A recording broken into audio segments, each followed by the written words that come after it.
Getting warmed up for the latest edition of Snowman Unfiltered. Stand by.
What's up, Sick Biggie? Welcome, welcome. Just getting everybody warmed up. Got a little Card Sharks going. Gonna play a couple more theme songs and off to the races we go.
Leave a like or drop a like on your way in.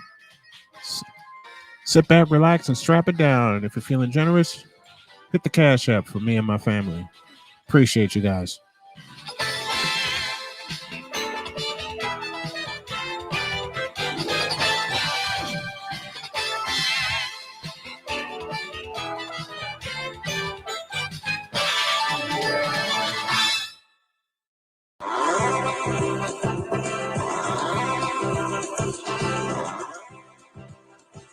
don't think I ever played this one over the air.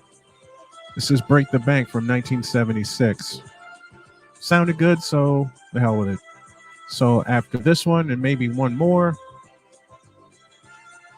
time to dive in. And again, thanks for the folks that are coming.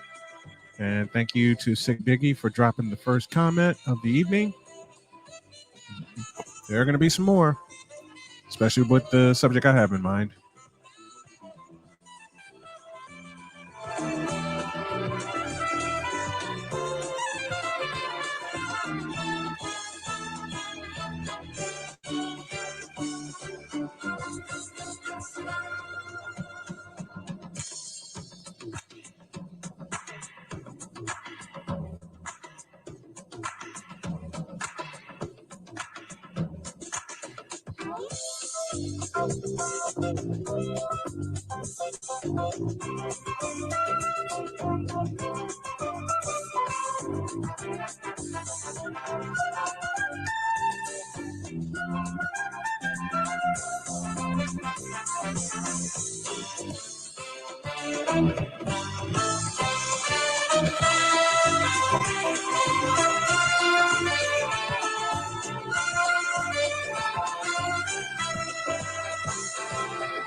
Let me cue up Vega. Give me a few minutes.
All right, everybody. Let's do this. What you're about to hear are stories told from each individual, where nothing is off limits. Anything goes. This is Snowman Unfiltered.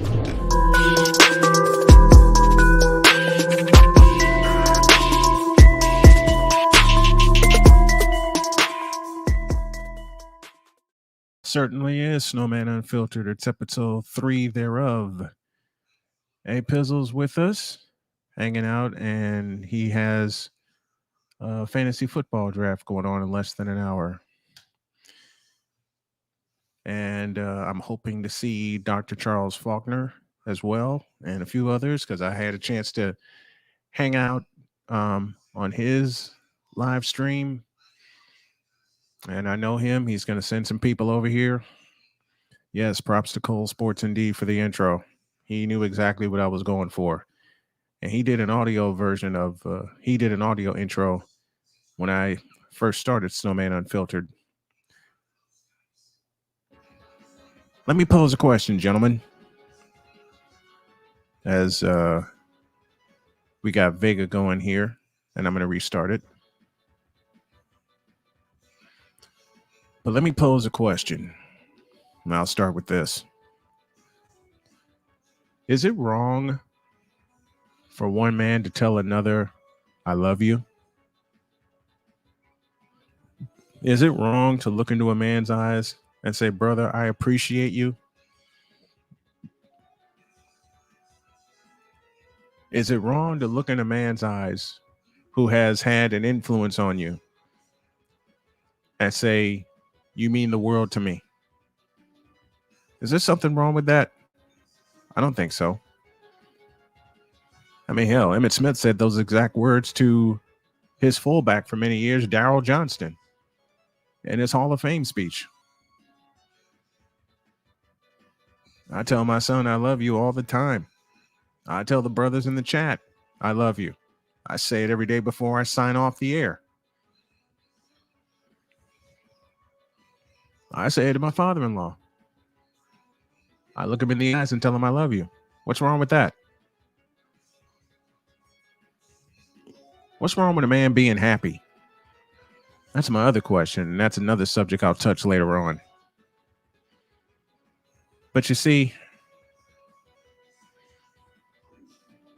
because of the disrespect men have been shown over the years, to me, it just has become second nature for men to disrespect themselves to each other and among each other. And we got to change that. When you tell someone I love you, that's something powerful. When you tell a man I love you, you give him confidence. You tell him, hey, I actually matter. You're making him think, hey, I actually matter to somebody.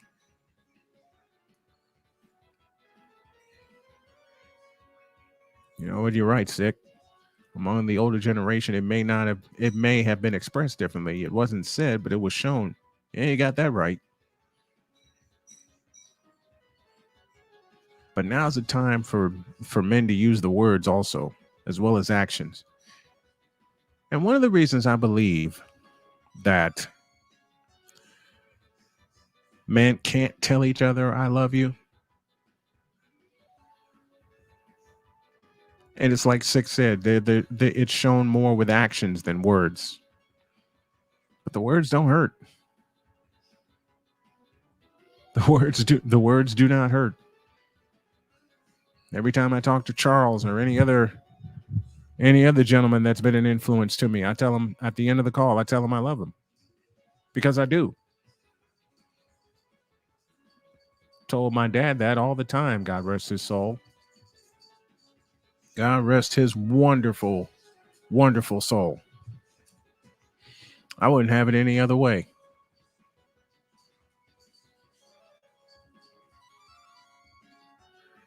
I tell him I love him every night before I went to bed, and I definitely told him I loved him before he passed away.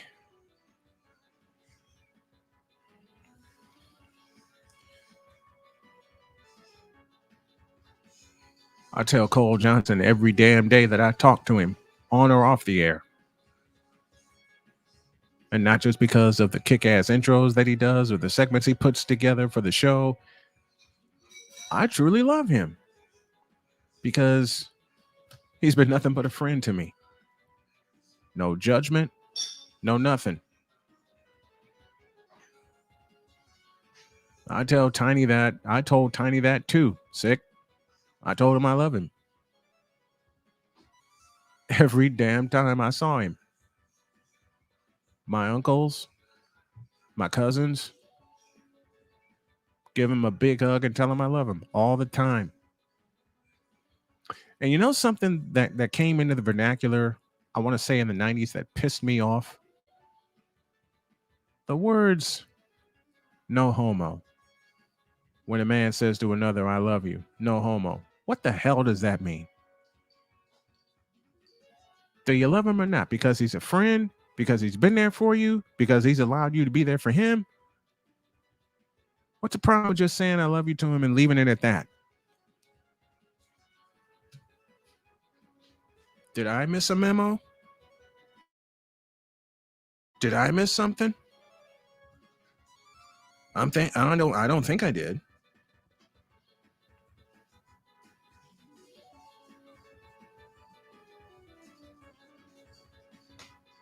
I don't think I missed any memos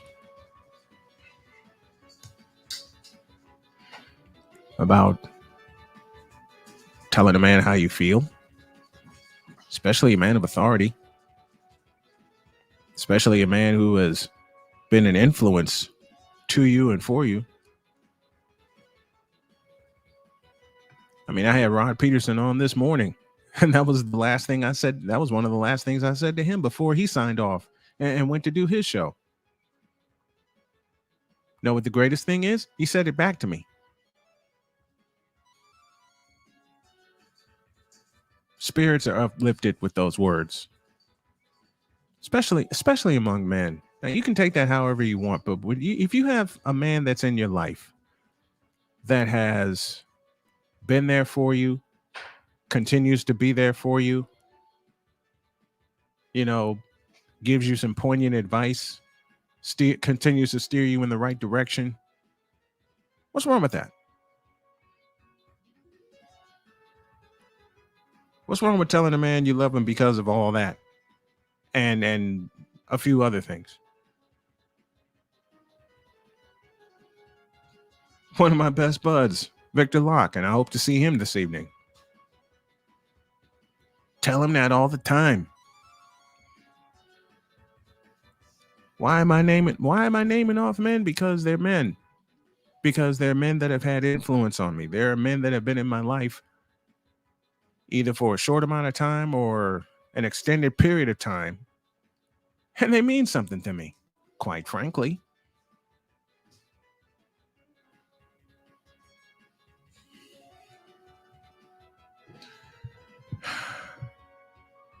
Which leads me to this point.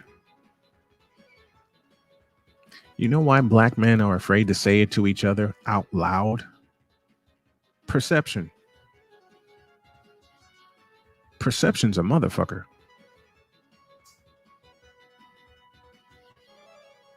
You know, once upon a time when I was homeless, I had a black man come up to me when I was in the midst of despair 4 years ago. He put his arm around me and said, look, I may be a stranger, but I love you. And I want to see you succeed. I want to see you get better. You know what that does? I mean, even if the spirit doesn't last for a while and you have to get it again from someone else, it gets you going. It gets you started.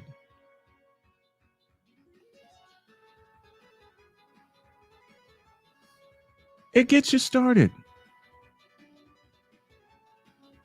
It means something. It means a lot.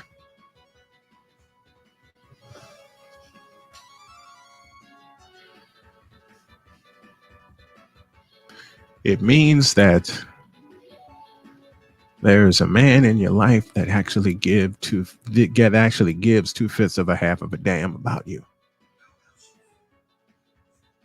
It's one of the final things I say to Chris Bates every time he signs off every Friday. And this is, of course, after we've laughed our asses off for about a half hour to 45 minutes.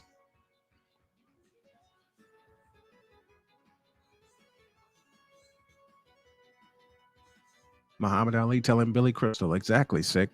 You my brother. And we got to start acting like brothers. We got to start being brothers.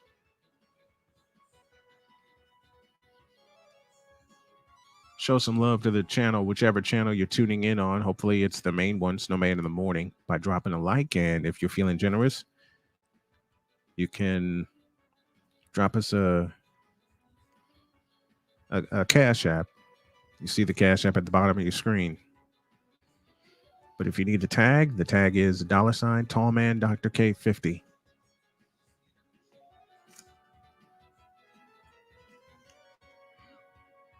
There's nothing wrong with telling someone you're their brother.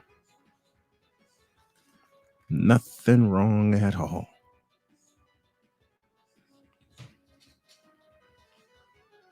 There is not a damn thing wrong with telling a man that you love him.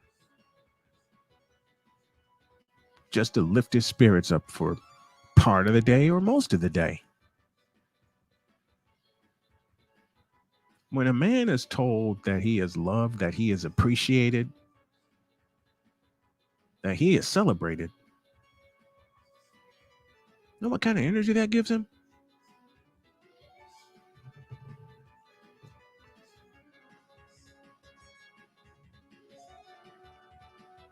Know what kind of energy that permeates through that man?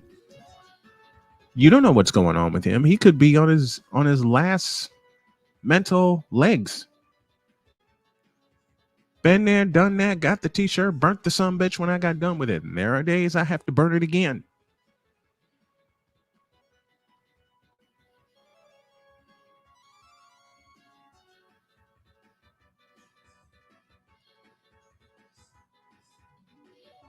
But one of the first things I always want to spread among men is encouragement.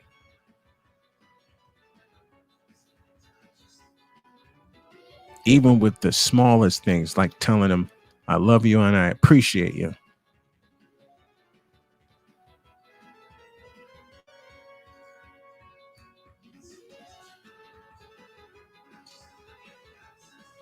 Telling them that you love them and appreciate them.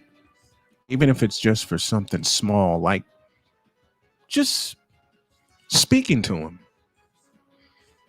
Just being there with him, for him.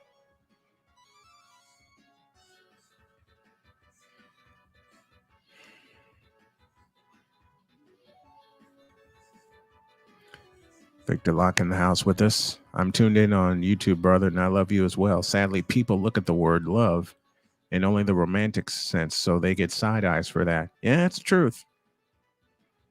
Especially when men say it to each other. And that's part of the reason it's not said among men anymore. I'll pose the question again. What's wrong with saying I love you to a brother? Just an appreciation for who he is. Give me a little cigar here.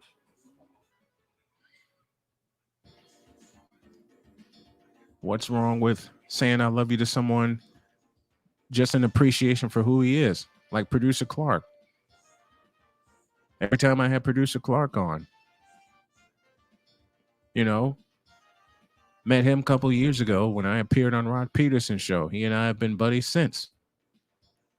I love you, Producer Clark, Victor Locke, Sick Diggy, A Pizzle. I'm not going to stop saying it. I will not stop saying it. Clark, back at you, my man. See, just that. Just that will keep a man going. It really will.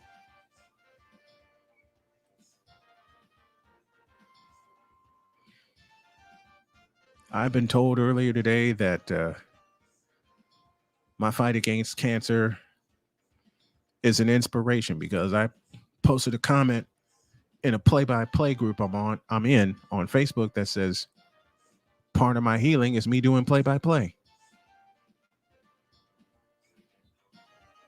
And Rob Hip, who was recently appointed the voice of the North Dakota State Bison, who I'm going to religiously listen to, he said, "Love you, brother."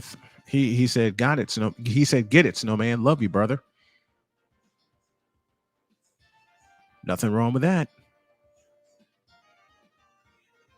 Minister Darrell said, "Keep fighting. The rhythm of doing play-by-play is your own poetry." And it's definitely a part of my poetry. It's definitely a part of mine.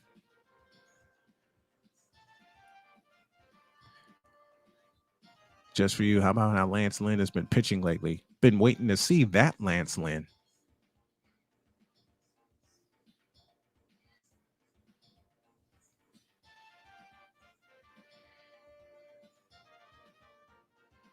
But I'll go back to a comment that Victor said earlier. Sadly, people look at the word love in only the romantic sense, so they get side eyes for that. When you get rid of that, when you get rid of those blinders, you know what world that opens up for you?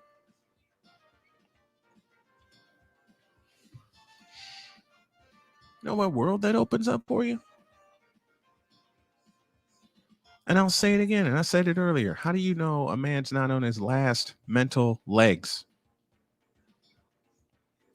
That he could be walking toward a cliff and not wanting to come back.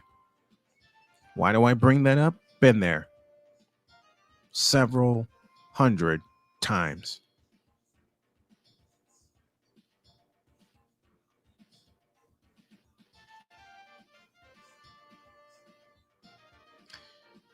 It's something. I'll liken this to a cartoon I often watch. You know how Popeye eats his spinach and he gets a burst of energy? Telling a man, having a man hear, "Hey, I love you and appreciate you," from another man with a brotherly hug. That's like eating a can of spinach and getting strength when you need it. I don't care what anybody says. Every man needs that from time to time. Every man needs that from time to time.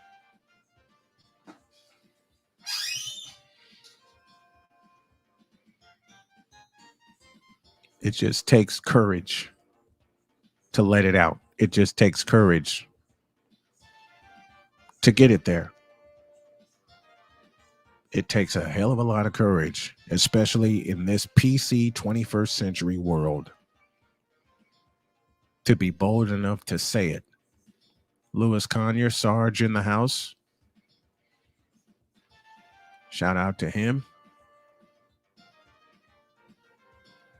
But yeah, men, we got to have courage to say, "Hey, I love you, brother," to each other.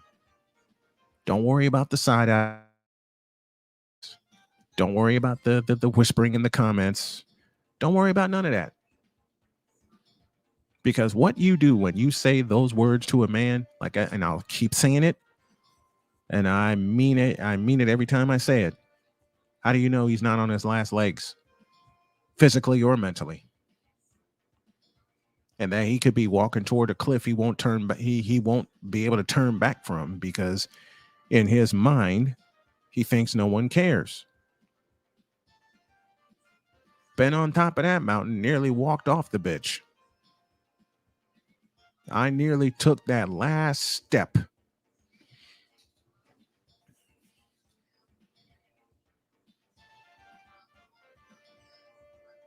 But just having those words said to you could turn you around in a heartbeat. Know what else turns you around in a heartbeat? Meeting the right person. I've shared this story and I will continue to share it. 4 years ago, in July, I met the woman who would become my wife.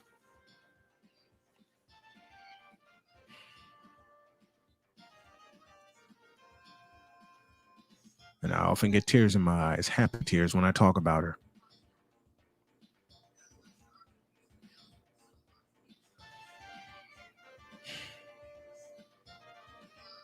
I tell her all the time, "Jody, you saved my life." And men, we can do that for each other as well as a romantic interest doing it for you. If she means it, then nothing else fucking matters. Not race, not color, not creed. Nothing else matters. When a woman looks you in the eye and tells you, baby, I love you, I'm with you, let's rock the world. Or in the case of Jody saying to me, it's us against the world.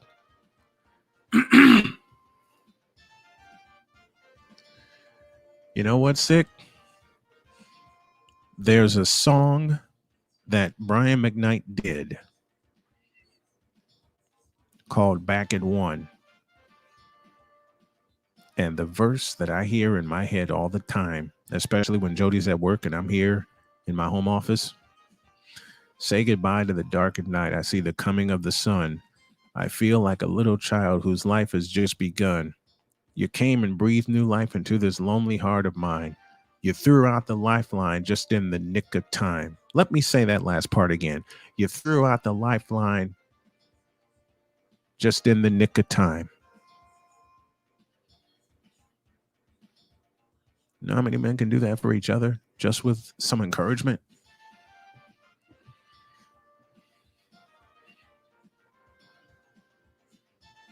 You know how many men can be rescued with that little piece of encouragement? A kind word can be a lifeline.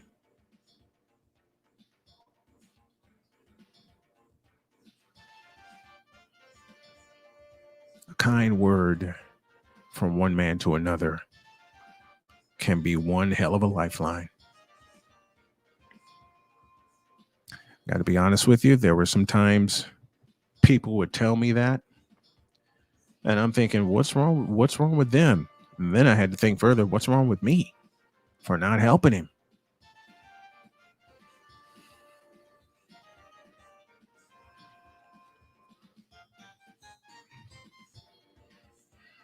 You want to deliver a tiger uppercut to society? Tell a man that you appreciate him just for being a man and being on the other side of the grass, and not for falling to anything that brings you short of your dreams. I want to encourage all the men here in the chat, the men that have tuned in and supported my show. Man, just help and encourage each other. Just help and encourage each other. Tell a man you love him just because. If he's been a big influence in your life, you got no reason not to tell him you love him and appreciate him. Not one.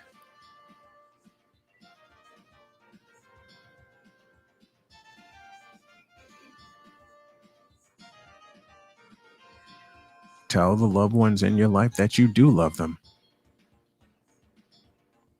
I tell my wife and my children that every day and every chance I get throughout the day.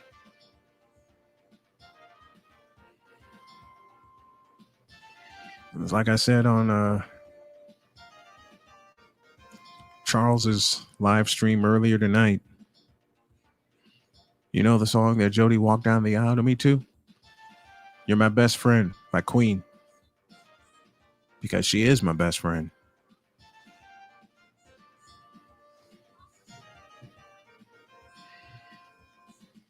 Because she is my best friend. I honestly can say I wouldn't be where I am without her. The last 4 years,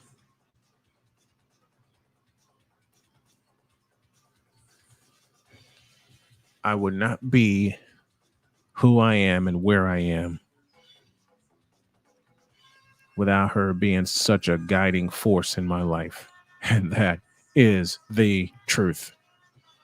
That's the truth.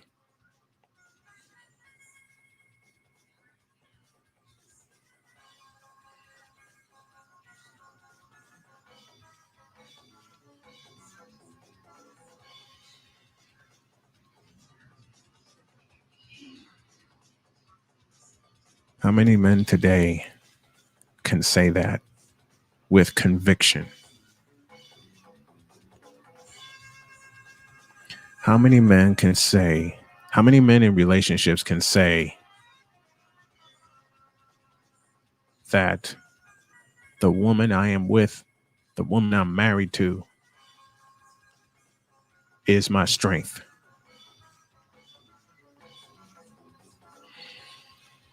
Producer Clark, a good sign of a strong man is a stronger woman at his side.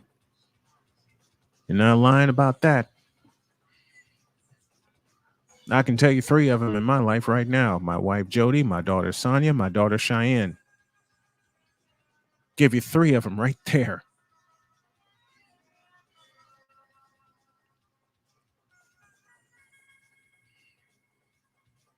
Anybody by your side means a lot.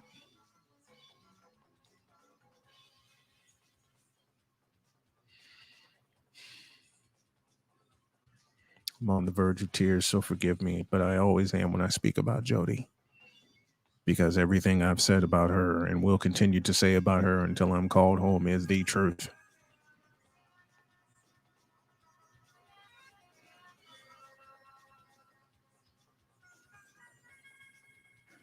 Battled depression for many, many years. And she recognized it. And one of the things she made me do was get in for counseling. She said, I will marry you with the condition you get in to see a therapist. I did. Because I wasn't losing Jody. And she's right. She was dead on right.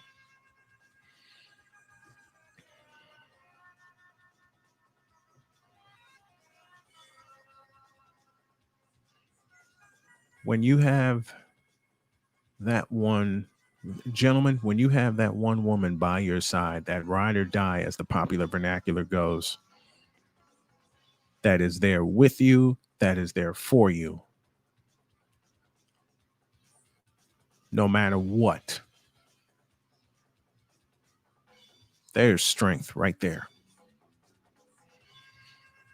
For those of you who have seen pictures of me and my wife together, I can't tell you how many times we've gotten the side eye. More to the point, how many times we still get the side eye. Take it easy, Clark. I love you. And Sick Diggy says she was in lockstep with you. Yep. Has been since day one. Has been since July of 2018.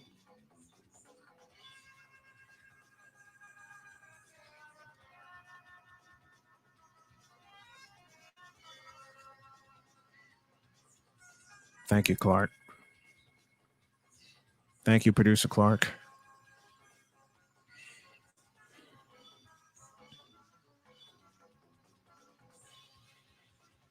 The stupidest thing I've been told,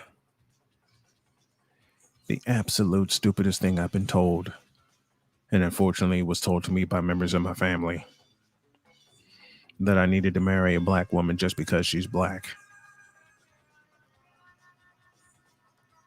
I ask you, gentlemen in the chat, what is wrong with that picture? What is wrong with what is wrong with that sentence?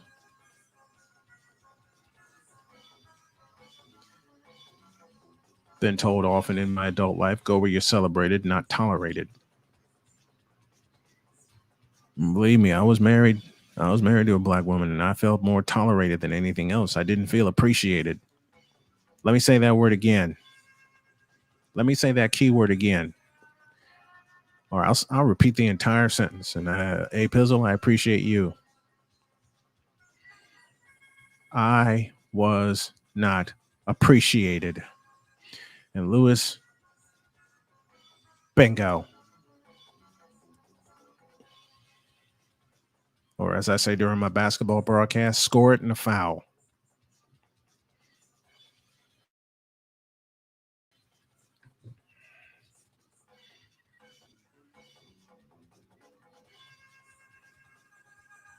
We went to a place called Cookout down in North Carolina one afternoon for lunch. going through the drive-thru before she had to go back to work.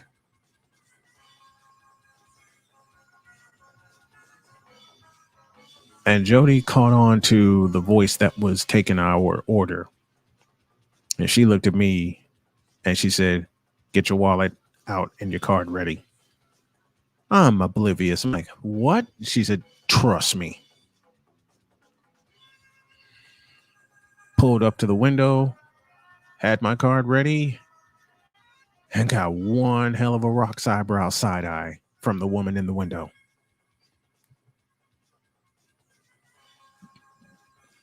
And when she walked away to process the order and bring us our food, I looked at Jody and I said, "Say no more."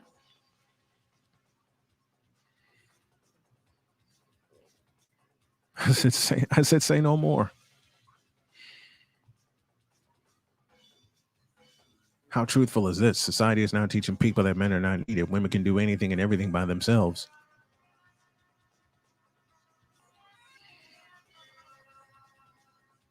Well, when the woman finds the right man, she'll need him.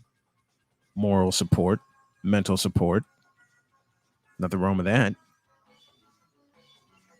I've had Jody tell me several hundred times, "Don't check out on me. I need you here." Let me say that again. She's told me several hundred times, "I need you here."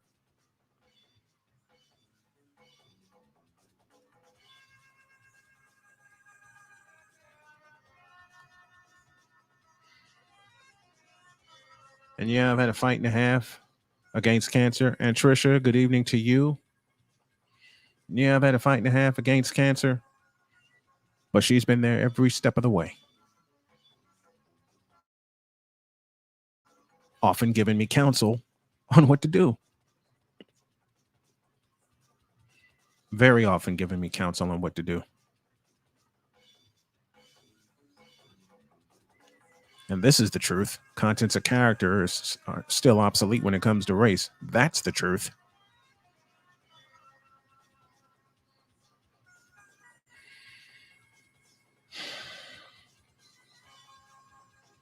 It's tough to love and be loved when you've been unloved for the longest time.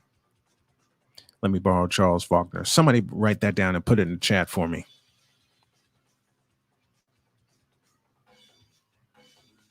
It is tough to love and be loved when you have been unloved for the longest time.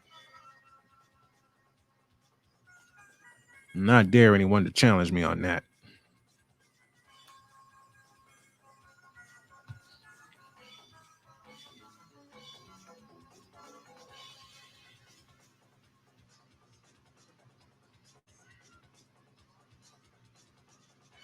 Man, it's the toughest thing.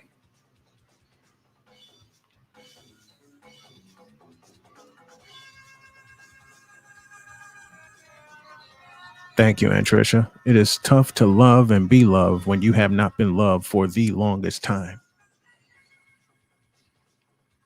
And the men in our society, take color out of the equation.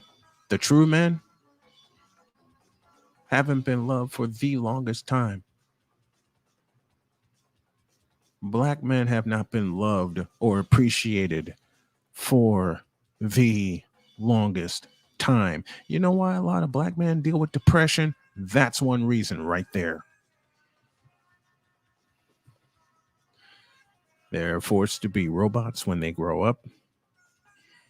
All you have to do is go to work and provide for the house. Go to work and provide for the house. You're not allowed to have any feelings. You're not allowed to have any emotions. You're not allowed to have anything. And a lot of men think, really? A lot of men think, wait a minute. What's wrong with this picture? And it's good to see some men finally waking up to that. I had to wake up to that. As I've told my wife several hundred times over, when it came, and I'm going to use a phrase that I've used often in silence, but I'm going to use it aloud. When it came to the so-called black community, I had two choices: get out or get the hell out. I chose option C. I got the fuck out. Because as men, we just get tired. I'm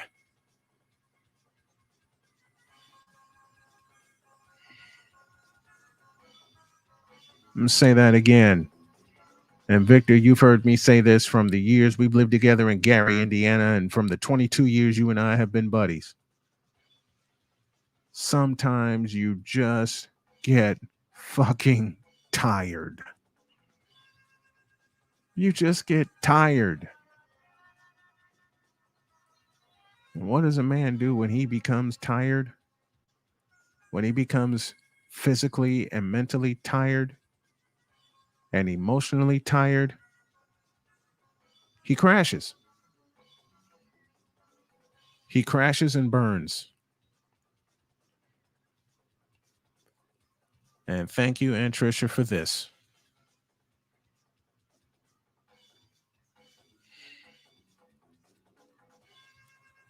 I've been told so many times over, you need to get back to the Black community. Why? Are they going to appreciate my contribution? You know, the lack of love and support for Black entrepreneurs is one of the things that's ruined the Black community. It has blown it to smithereens. Why? Lack of support.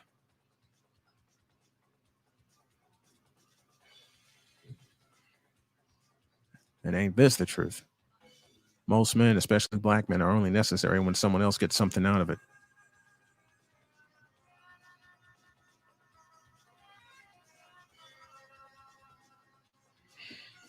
It was give back, is what I said, Aunt Tricia. When I told my mother that I'm going to be a billionaire, no, let me relate two stories on that front.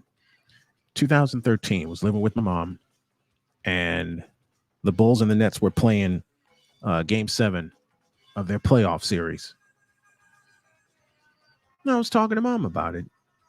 And Mom says, I wish I knew someone that would. Does Jay-Z own the Nets? I said, yeah, he's a part owner. And she says, I wish I knew someone that would make money, that knew how to make money. Her exact quote to me was, I wish I knew someone that knew how to make money. I said, Mom, you're looking at him. You know, my mother laughed, walked off, and closed the basement door.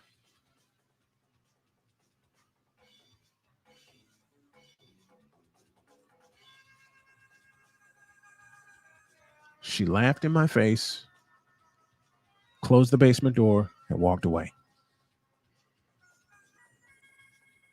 If that don't destroy a Black man's confidence, an adult Black man's confidence, to have your own mother laugh in your face when you spit a dream out loud, because apparently, according to her, my dreams died when I became an adult, which is bullshit.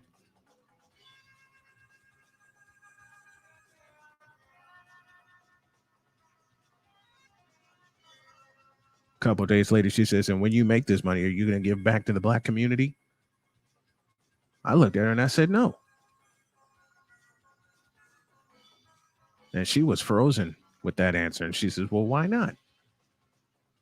And I said, Mom, for the simplest of reasons, they won't appreciate it.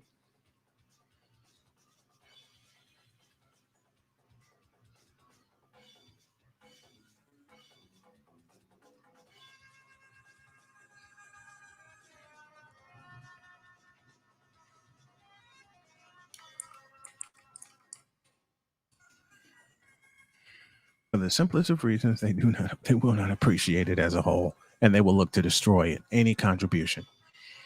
If I were to build a a multimedia station on the south side of Chicago, I would have to get hellified insurance for it. And I'm not being hyperbolic. I am stating fact from a former South Sider. I've seen businesses go up on the South Side And within a month time, I have seen them torn to shreds. I've seen them torn to shreds.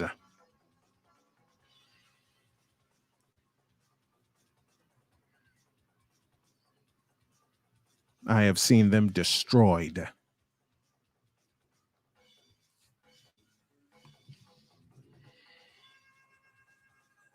And you wonder why most of the hoods in the big cities are in the condition that they're in. Because the wrong people are there. The people that want to build have been forced out because when they tried to build, it got destroyed. As I said, I have seen it. I've lived in my share of big cities: Minneapolis, Indianapolis, Chicago. Hell, for a while, Columbus, Ohio.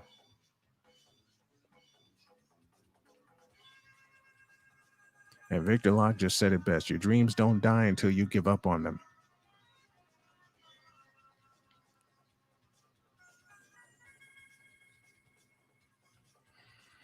And if you give up on them and if you put it down, and this is something my dad taught me, if you put that dream down, someone will pick it up, run with it,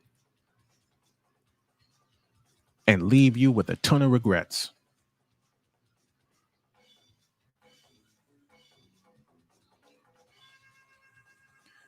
During the riots or protests, how many black-owned, black-operated businesses have gone up or down, in many cases in flames? Too damn many. And I just decided I'm not going to be one of them.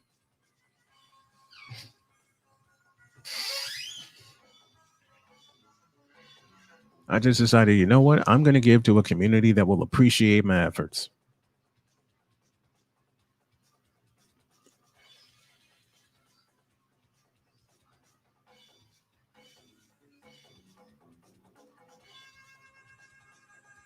And then how many times when you move away from the community you grew up in,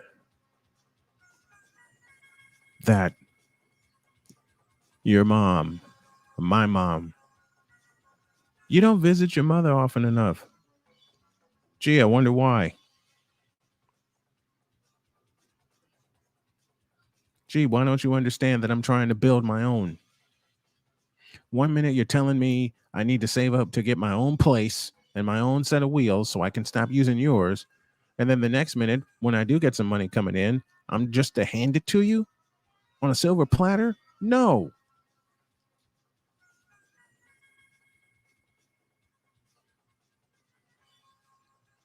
Can't and won't do it.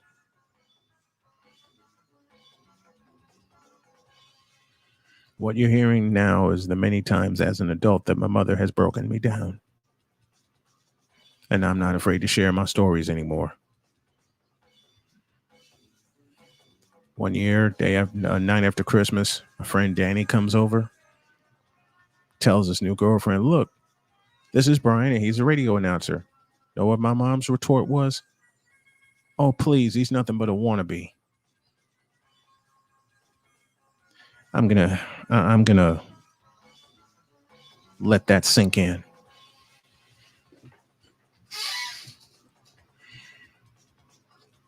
I want y'all to hear that again.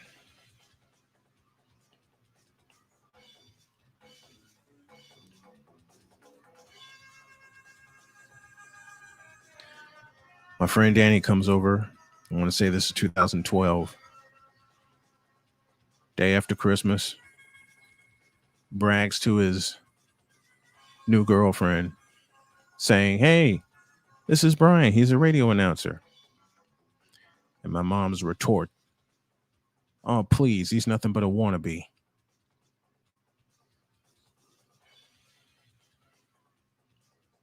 Let that sink in.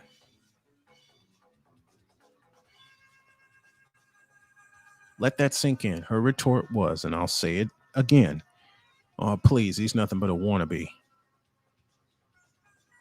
And at the time, I was 18 years in the business. 18 years. But because I wasn't bringing in 7 figures,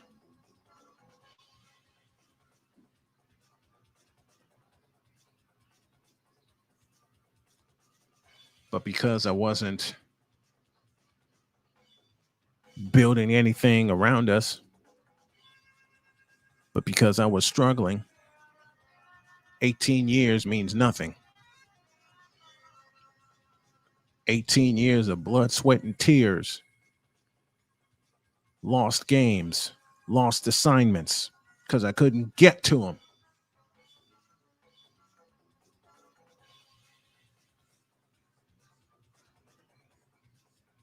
And she said that to me. He's nothing but a wannabe.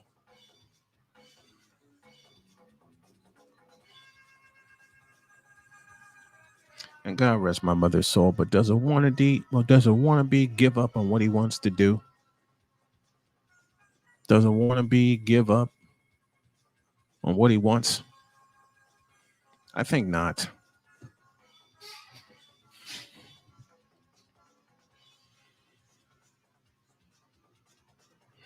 Thank you, Aunt Tricia. It's taken 45 or 50 years to get here.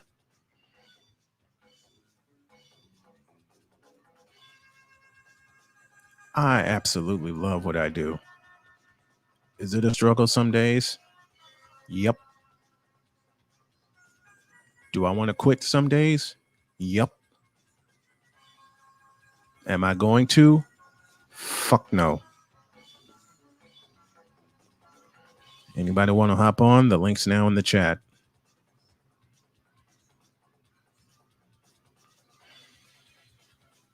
And Trisha says, but you're here and that's what matters. Yep, it is what matters.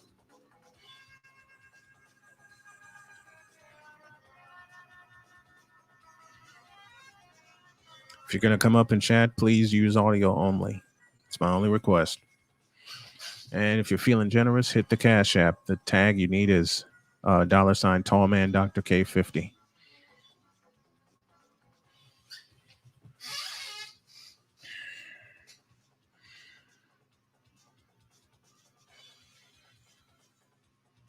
And then I told this story when wife and I were driving up from North Carolina after I got news that my mother died. Called my sister and asked, where are we meeting? You know what my sister's retort to me was? What are we meeting for? What? What's up, Sick? I'm good.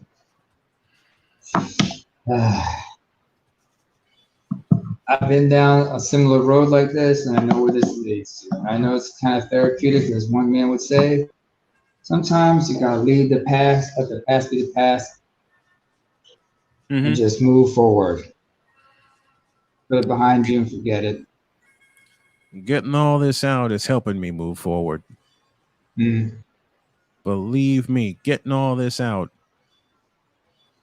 because I've held a lot of it for years. And sometimes you want to go about it like Johnny Witherspoon. It's like, no matter how crappy the day you have it, things look a whole lot better if you take a good long crap. Yep. Of course, you end up feeling 5 pounds lighter. Or sometimes 10 pounds lighter, but hey. Oh, hell. I felt like I was like 300 pounds lighter than Lizzo after we're taking one dump. Oh, so I gotta give shouts out to Ari Spears. He getting a lot of flack, but he had to spit. Somebody had to say it.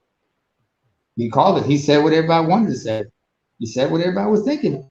You gonna make him a fool? He'll admit it. He'll tell you himself. I'm a mess when you look at. He said when I'm with my clothes off, I'm a mess myself. I mean, I look like Dolomite. Bitch, are you? Rudy Ray Moore did not look good, in shirtless, as you notice. From that clip we always use. Bitch, are you for real? But again, bitch, back then they didn't really work out like that. Remember, they didn't really work out like they used to back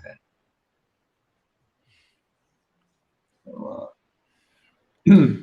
But yeah, this is something, and it's going to be a lot. I'll say it again. There's going to be a lot more of these.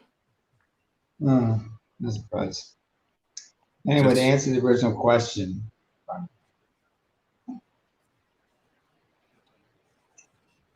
Why can't men say they love each other? Because in the past, it was not considered manly to do that. Mm-hmm. You couldn't really say it like that. That's why they had to say, "That's my brother," or "That's my best friend." This is somebody who I die for. I mean, like, take the war veterans, guys who went to war together and shit. Yep. And Trisha, if you're still Or around, I'd love to have you up on the panel also. And Victor is here with us. What's up, Victor?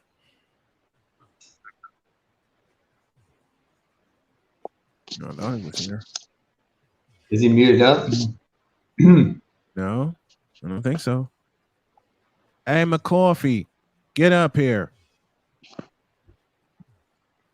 Oh, I got a bone to pick with Ryan and with Clark. We had to go watch the dog. but yeah. I am mad. I am mad. How dare they look that damn good with those beards? And this is coming from a guy who can't even grow a beard. I got to shave everything off. Listen, I'm patchy as they come. I have mustache and goatee, and that's good enough for me. Mm-hmm. That's good enough. Oh, well. I'm glad I don't need a mustache. That's a good thing for me. And Trisha says, "Let me." I mean, certain dudes can't. I appreciate it. Anne's gonna come up and join us. Yeah, Trisha. All right, Miss Bray. Or is it Mrs. Bray? Victor, you with us?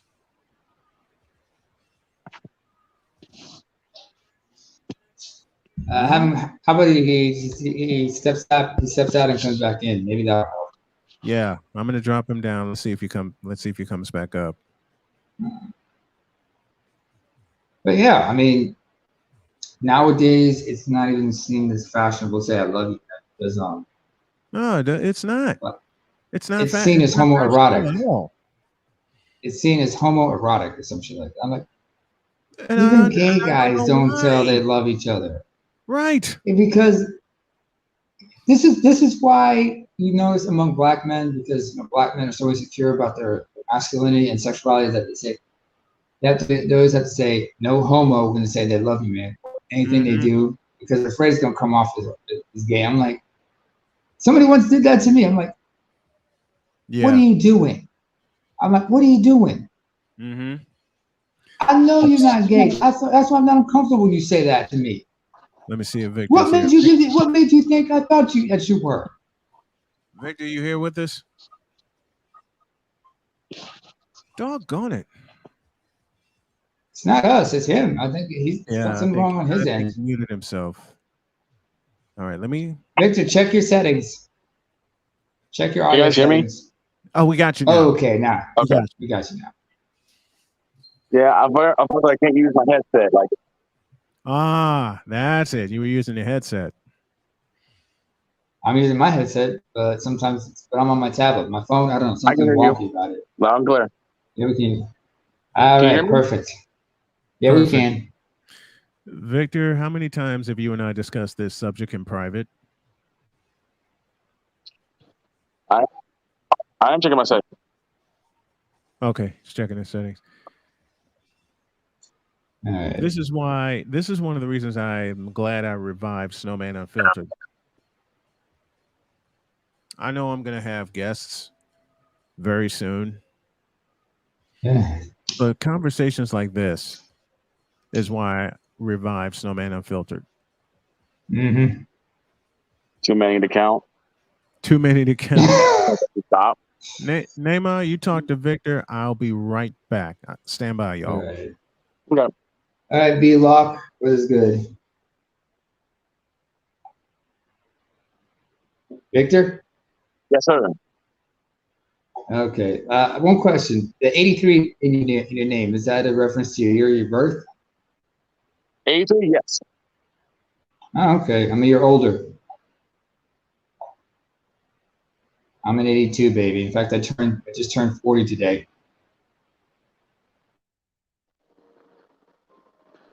You guys still hear me? I can hear you. Can you hear me? Yes, I can. As I said, I'm an 82 baby. I just turned 40 today. Dang. So, oh no, I'm in ODB status right now. So I'm doing good, you know. Do. Hey, every day above ground is better than one below it. I mean, you know, I'm a I know dirty it's perv always right feel that now. way, but No, I mean, I've been I through was like li- about. I've been going through a bout of depression recently. You know, seasonal depression being what it is. yeah. So I know it's weird because I'm up here in Scandinavia. Most people experience seasonal depression in the winter. Me, it's the exact opposite. It's Right. in the summer. I Oh, guess it has something to do with the fact that I get sick of. I don't like being around a lot of people in the summer. that's fair. Wintertime, I'm in Well, my element. when we did Linwood, we couldn't help but be around a lot of people. Yeah. I was listening to what you were saying, Brian, about about Daniel introducing you and what your mom said. Mm-hmm. Immediately my mind went to Steve Harvey when he did his last stand-up. Yeah. He told a story about when he was in school. They asked him, "What do you want to be when you grow up?" Mm-hmm. His response, "I want to be on TV." His mom got mad at him. Before his teacher got mad at him, Oh boy. he thought he was joking. Mm-hmm. Then his teacher got mad at him, but his mom got mad at him. And it was his dad that said, "Well, what's wrong with that? If he want to be, he can be whatever he want to be. As long as he's not being anything wrong, he can do whatever he want." His mom said, "No, he can't be whatever he wants. He got to be what other people want him to be." That sounds. Oh, right there. Repeat it again. Say that again, Victor. He can't be what he wants to be. He has to be what everyone wants him to be. So you know what his dad did? He said, "I want you to take 2 pieces of paper. Take the one and say, I want to be a policeman or a doctor or whatever it is, and you give it to the teacher at school. The paper that says I want to be on TV, you put in your dresser drawer. And every day you take that paper out, you read that to yourself in the mirror once a day." Yep. 27. Thank God he has his mustache because he looked like money. He looked money with it. Yeah. 27 years I've been doing this. Say that, but actually, I'm not sorry for saying it. It's just, you know, I had to say it. It had to be said. Yeah. Like Chris Rock. Yeah, I said it. Yeah, it had to be said. 27 years as a sports talk host and as a play-by-play announcer, and I ain't giving up yet. And we got the lovely Aunt Trisha Bray in the house with us. What's up, girl? Hello. Hello. So I have to ask, and I'm going to go ahead and pose the question. Why is it that especially today that the modern black woman, not saying you are, just posing a general question, want to destroy a black man's dreams? Why do you think she only knows what she knows? I can dig that. See, and that's why I related the story of what my mom said. That's why I related the story a couple times of what my mom said. Oh, please, he's nothing but a wannabe. And I know how to make money. And she laughs in my face, slams the door, and walks away. Know what that does to a guy? It makes him stop trying. Thank you, Victor. It makes him stop completely. And that night, along with many, many other nights, I got to be honest with y'all, I nearly quit.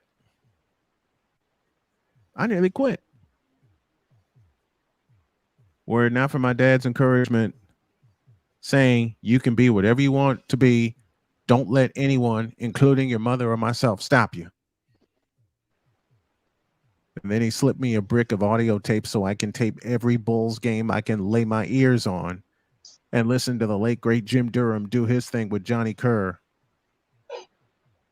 And then in 2013, I had the pleasure of meeting one of my other idols in Wayne Larrivee, the longtime voice of the Bears, now the longtime voice of the Packers. Yep. My uncle gave me some really sound advice when I was younger. He said, every day you get a chance, look in the mirror. You tell yourself in the mirror, it's not over until I win. It's not. Period. It's not over until I win. It's not over until I'll borrow Stone Cold Steve Austin. It ain't over until I say it's over, and it's far from over. Yep. It's far from over. And Trisha, I got to shout you out. You've been doing some great stuff, and I love watching your show and catching it when I can. And thank you for coming up on this panel. I really, really appreciate it. Just want to show some love and just tell you I appreciate you coming up. No doubt. I appreciate the invitation. It's good to hear a man's perspective of things that most women go without even considering. So I've enjoyed just sitting in the background, listening in and getting another perspective of the things that we all deal with. We just deal with it in our own different ways. Yeah. Well, it's like I said, I came to a fork in the road in life where I had two choices: get out or get the hell out. And I can hear my dad's voice in my head: be yourself. So, against the popular choice, I got the hell out. No, let me change my words. I chose option C on the test. I got the fuck out. I followed my dream, no matter who or what was trying to hold me back. And in a couple of years, I'm going to celebrate 3 strong decades as a sportscaster. No doubt, man. I mean, that's what makes us all great. And that's what anybody who reaches any level of success, it didn't come easy. We see the end product of it all. We don't see the process it takes to get to where we are. So I commend you in standing in all that and having your voice. I believe it's going to help so many others, because when we come up against obstacles, it's not that it's telling us that we can or that it's a stop sign. It's that it builds and develops us at that point. So we have the muscle to stand against anything once we make it. So continue to stand in your power and have your voice, let your voice be heard, and help others move past what they consider was a stop sign or discouragement, and allow them to heal and have a voice through you. So to each of you guys. Yeah. And that's what I want to do with Snowman Unfiltered. I want to bring the unfiltered conversations to life that are not supposed to be had because we live in such a PC world in the 21st century. The hell with that. My favorite comedian of all time is George Carlin. He wasn't PC, and nor am I going to be. You've checked out the morning show with us. We don't care. Most of us don't. Right. Thank you. Play the what you call that intro. The intro to the morning show? No, no one cares. Oh, that one. Let me I got to go to another board here. Let me find it. And this is how we feel about Trish about a lot of things. You've seen it, but here it is on the Unfiltered.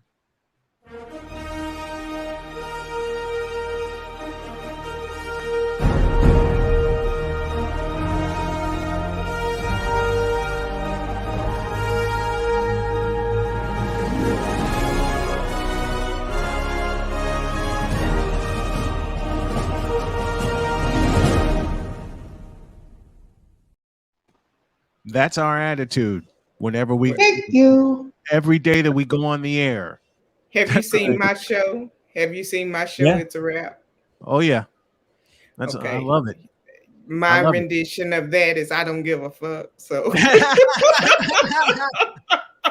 oh, she went Lil Jon, didn't she? Oh, beautiful. That's all I gotta say. Beautiful. I love it. See, this is why I love doing this, and I'm gonna make this a nightly habit for however long I can be on and have the folks on with me.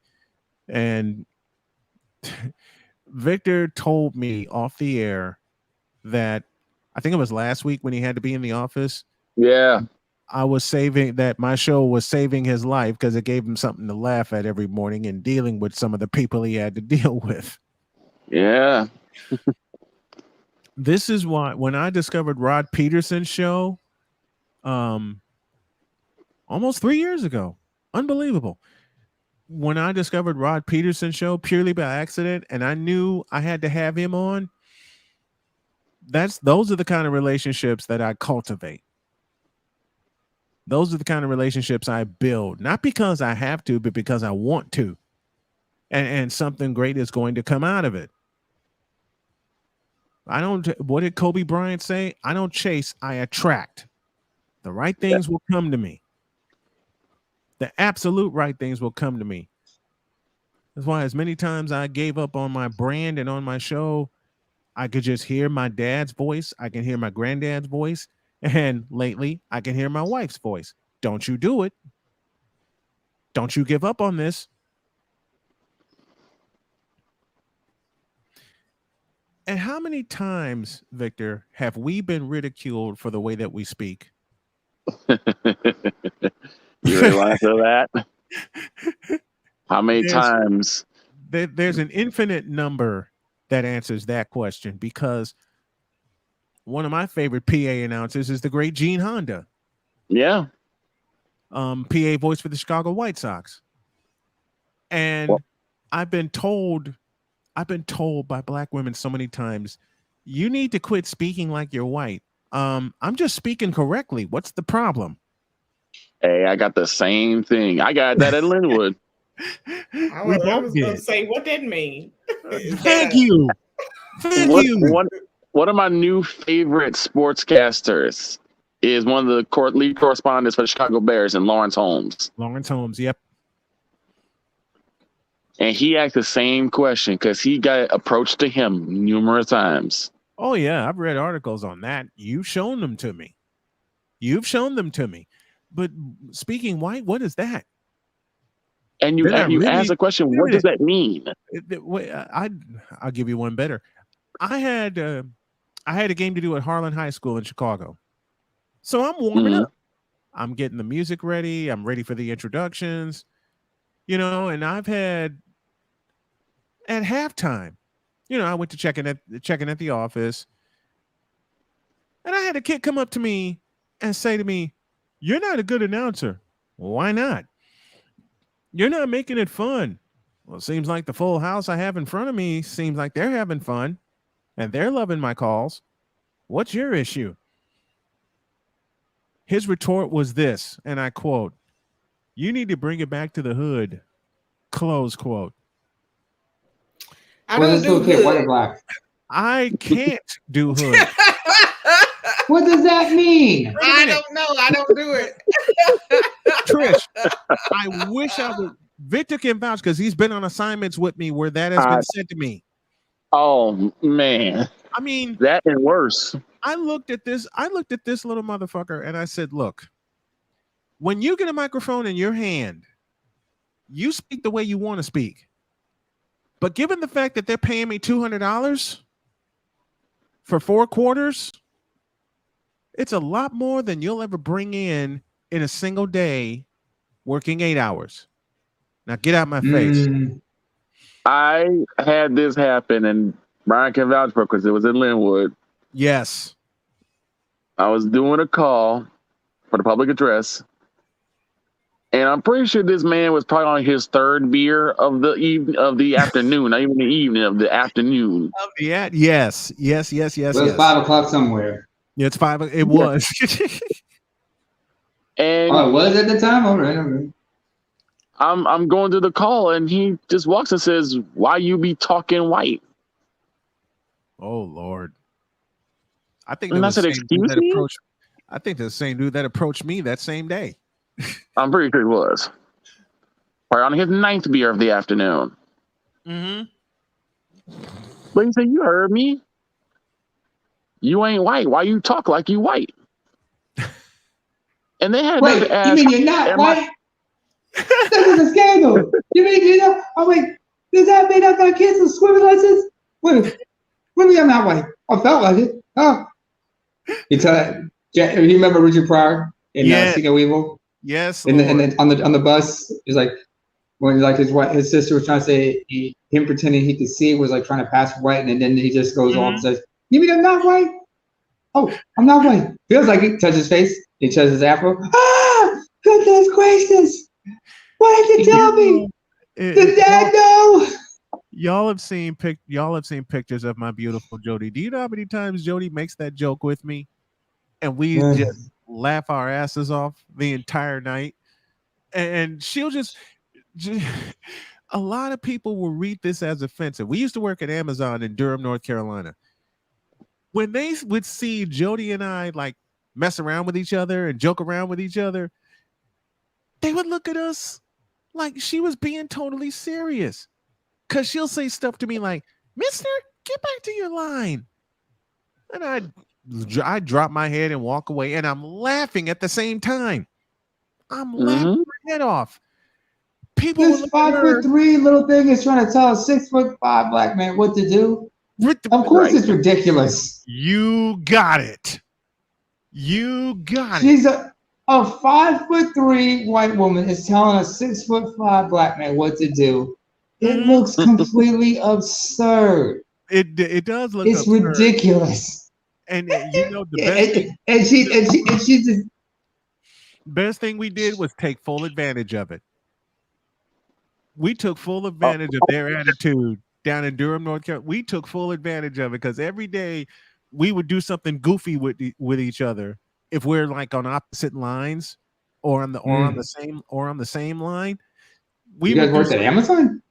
Wait a minute, you guys worked at Amazon? At an Amazon warehouse? Yes, Durham, North Carolina. I mean, we were trying to get situated when this was 2000. That messed up, huh? We first moved. We first moved to North Carolina. But y'all was assaulted. No, bitter truth. What I'm saying was the jokes that Jody makes with me on a daily basis.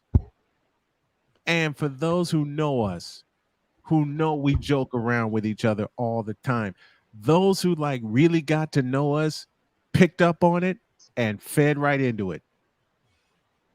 They fed into it because they would say, folks would come up to me. One of my supervisors picked up on it and had fun with it. One of my supervisors would come up to me and said, "You better hurry up and get back from the bathroom or I'm telling your wife." I'm like, oh shit.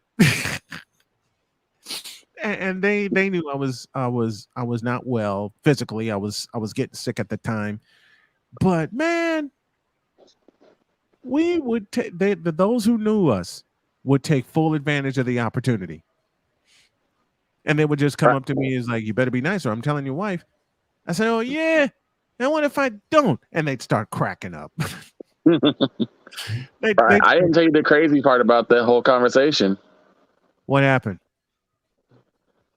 The man had the nerve to ask me, was I afraid of my heritage? Oh, Lord. So after severe dressing down... Did you let him have it? Oh, I let him have it. And I said, "You know what? You want to know why the biggest reason why I talk white? Because while you paying to watch your kids play, and I love watching the kids play. Mm-hmm. I love watching Little League Baseball because that's when you find one of the purest parts of the sport. Yes. But yes, I'm indeed. getting paid to talk white. I'm getting paid to show that I have intelligence. And I'm giving your kids the best experience because they're going to be major leaguers one day. Mm-hmm. And I want them to get that treatment starting now. And Here's the funny part. I've had a couple of conversations like that. And I borrowed from comedian Michael Collier, who said, Mhm. you talk your shit, I talk my shit, but at the end of the day, I get paid. Fuck Yeah. you. And I guess my issue that I have is, why is it that sounding intelligent, that wanting to speak properly so that you can be understood, is only considered a white thing? Are you saying black people can't want to speak properly so they can be understood? Right. Absolutely right. You know, I've had my mother, my late mother would ask me, you know, have you had any black announcers on your show? So one day I recorded an interview with Paul Olden, who's the PA voice of Yankee Stadium, and was was the PA voice of the Super Bowl for 14 years, and also the first voice of the radio voice of the Tampa Bay Rays. I said, Mom, I have a surprise for you. She says, what's that? And I showed her the link to the interview I did with Paul. I said, take a listen to that. You know, my mother said, who's the white guy you were interviewing? Mom, 1, that's Paul Olden. 2, he's a friend. And 3, the best part, he's not white. You want to talk about hearing a mouth drop through the ground? My question is, what difference does it make? It doesn't make a damn difference to me. I mean, hell, I've had Paul Olden on a couple times. I've had Robert Ford, the voice of the Astros, on a couple times. I've had a couple of broadcasters in North Carolina on my show.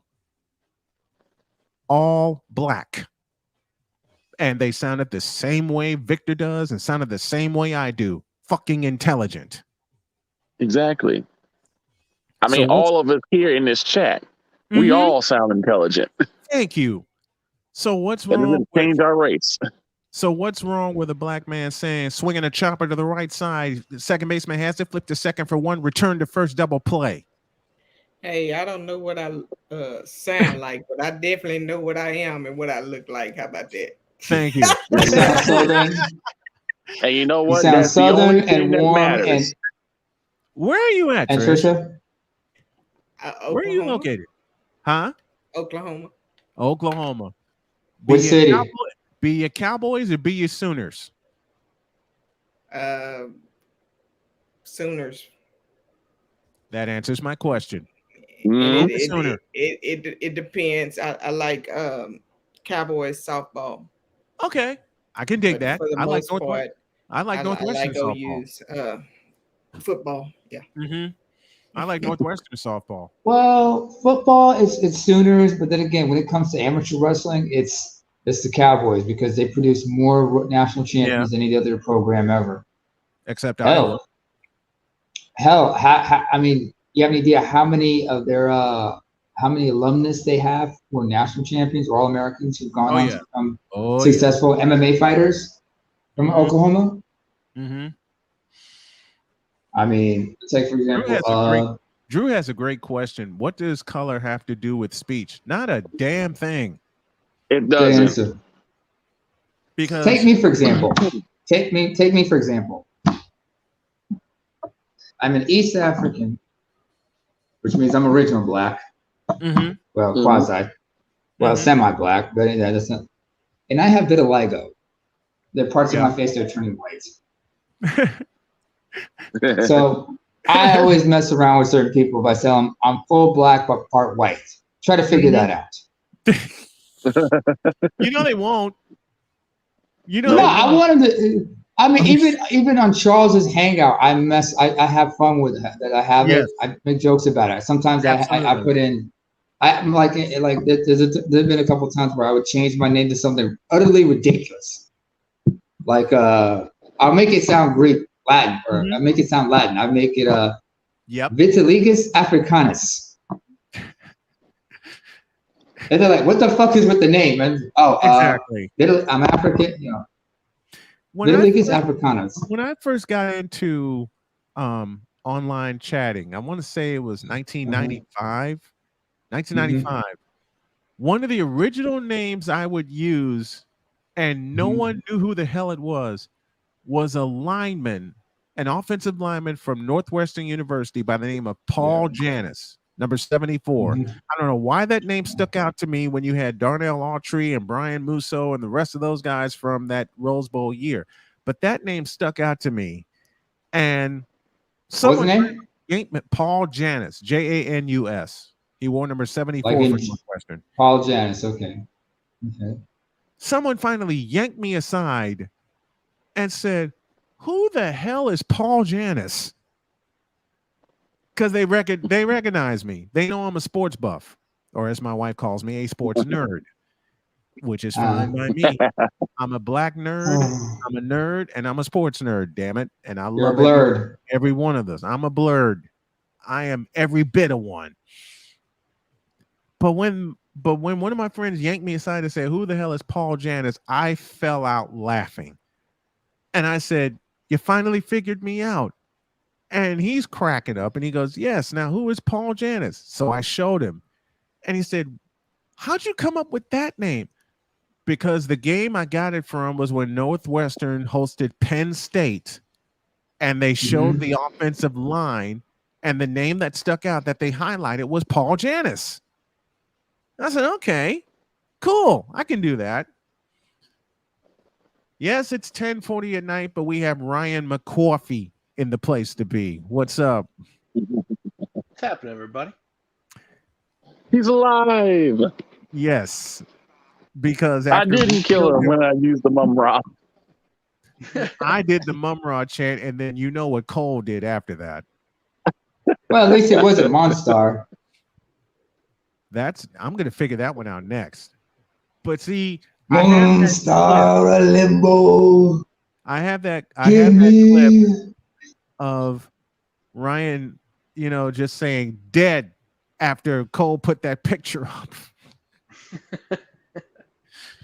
And I said, with that big head, I'm oh, go ahead. I'm dead, but I rose again, so I'm good to go. Good. How long are you in? Wait, hold on a second. Ryan, when you came back from the dead, did you rise up like the Undertaker, or did you rise up like Kane? Both. I'll answer that question. Both. Yes, I did. Okay. Drew Willingham, it's how you articulate your words. Anyone can sound uneducated or wallow in self-pity about things they can control. Stop seeing color and start seeing potential, people. Amen to that. Oh, yeah. Amen to that. And then Derek chimes in. I agree with Drew. Stop hating on color because people only care when it comes to politics. That is ever so true. Yeah, it is. That is ever so true. When you start treating people which is why I don't do politics in the first place. No, when you start treating people like a segment of a population rather than an individual, then it just changes everything. It does. It does. Which is why I do sports, not politics. Yep. Because people have asked me, have you ever seen yourself as a politician? No. Well, why not? I speak the truth. I don't cater to people. Unfortunately, those lines are starting to blur. I tell it like it is, which is what I do on my show for 120 minutes, 5 days a week. Like I tell it like it is. What's the problem? Well, on the last show, on the last day of the week, wait, hold on a second. Correct. Let's correction, Snowman. Every Friday, it's not 120, it's 90 minutes because for 30 minutes you guys go completely out. Because Base has the last 30 minutes and sends us all into a frenzy. That's absolutely right. Yeah. That's right. See, every time I hear the intro, and Trish has been with us, every time I hear or see the intro starting with "Don't soil this program by putting crap on it," it's time. Hell, play it right now. I will play it now. For those of you that are unfamiliar, let me find it. For those of you that are unfamiliar with the intro that Cole Johnson, producer extraordinaire, put together for Chris Bass, this is for y'all. Don't soil this program by putting crap on it. Joe Buck, I cannot take him. I just no dice. I'm glad Carlos Boozer finally took the kiwi off his face. It should be on your shoes, not your face. It's kiwi shoe polish, for God's sake. LeBron should come clean about his age.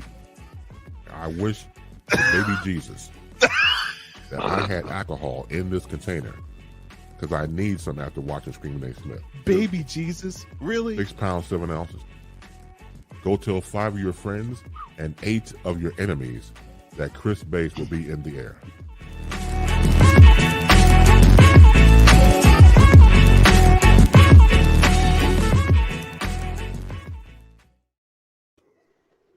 And then we don't know what the hell he's going to say for 35 minutes. We don't. And Ryan, you're going to be with us for that tomorrow, aren't you? Are you not? I'm planning on it. Yeah. So this is going to be painful. So we're going to be 5 deep instead of 4 deep. See, this is how we honor black men. Wait a minute. This is how I'm going to honor a black man that has been so instrumental. Y'all know what happens on Wednesdays. Uh-huh. Oh, yeah. And then Cole put it together on his show, Cole Sports on the Daily. Mm-hmm. And I said, can you fashion an intro like that for my show? And he said, oh, you want to bring the confessions to your show? Yes, with your permission. And then this happened. In a world where partial greatness is celebrated and total greatness is shunned, there stands to be a figure on the lips of those who love him and those who hate him. The inane comparisons to Michael Jordan and Kobe Bryant continue and has existed since 2003. There is no end in sight, for the battle between those who unconditionally love and unconditionally hate him wages on. These are their stories. Welcome to the Bronzexual Confessions. That's when you know on Wednesdays that it's on. Because I've seen people in on Wednesday when that intro is playing, they're going, "Oh boy, here we go." Oh, I've already coined the phrase "Chicken Wing Wednesday" because of this. Because of that. Simply because of that. Yes. A Pizzle in the house with us. Good evening, my friend. What's going on, everybody? What's going on, A Pizzle? How's it going? How you doing? We're celebrating Cole Johnson's work for the morning show and for his show. That's just the start of it. Here's the ending. In a world where logic and sense flies completely out the window, while purple and yellow glasses are donned, rises a figure who encourages ridiculous, undying loyalty. Good Lord, I'm about to throw up. This has been yet another installment of the Bronzexual Confessions.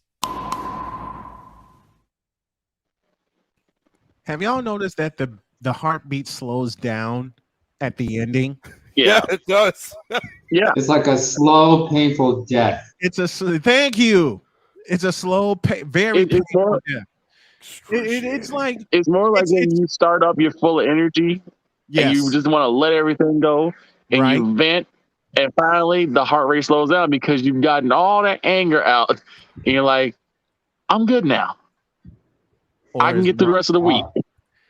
Then Cole Johnson, like I said, producer extraordinaire, came up with the best bumper ever. Okay. Oh my God. Oh. Y'all know what's coming. Trish, I know. Trish, this one's for you. 'Cause we take this job so serious. What in the all types of blue hell? This is Snowman in the Morning with Cole Johnson.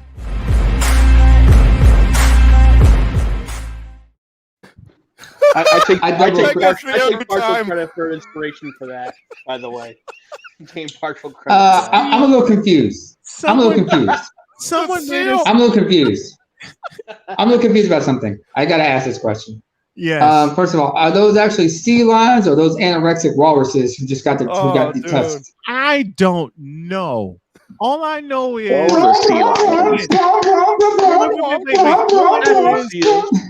I had Cole speak the chant on my show. He did the cheer on my show, and I recorded it, and I sent it to him, and I said, "Can you do something with this?" And you know when you ask a friend a question to help you with something, and you can just see in your mind that wicked smile on their face and their gears turning at 100. Oh yeah. Mm-hmm. Well, as I said, this happened. Because we take this job so serious.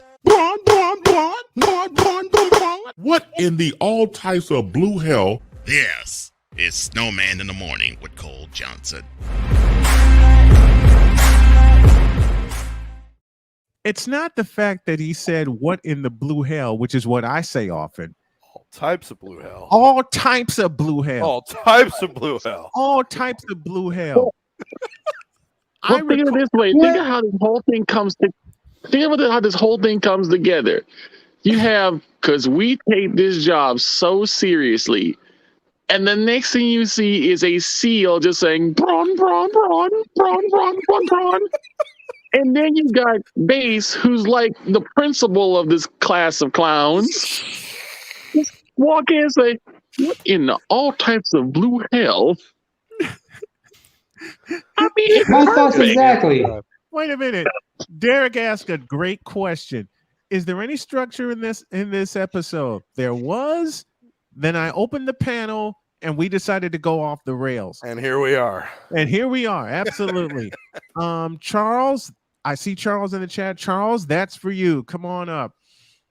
But some of the thing, listen, this is how McCarthy got his pseudonym. I had pulled an all-nighter one night. I tried to sleep, didn't work. Wife had to go to work, so I made sure she got situated. And I meant to say Ryan McCarthy, and I was craving coffee that morning. I didn't get a chance to go get any. And then all of a sudden, I said Ryan McCoffee, and it stuck. Caffeine on the brain. Coffee. It stuck.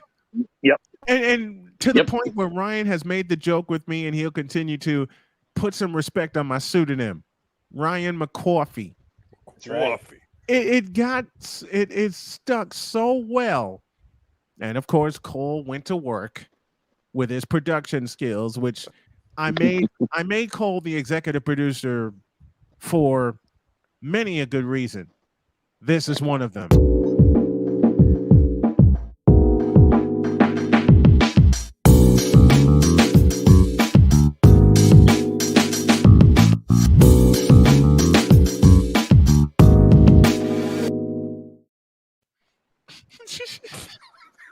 Because not gonna lie, not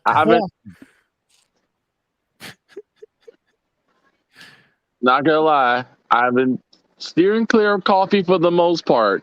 Same. But I do tend to cheat on a Monday specifically because of Ryan. Well, hell.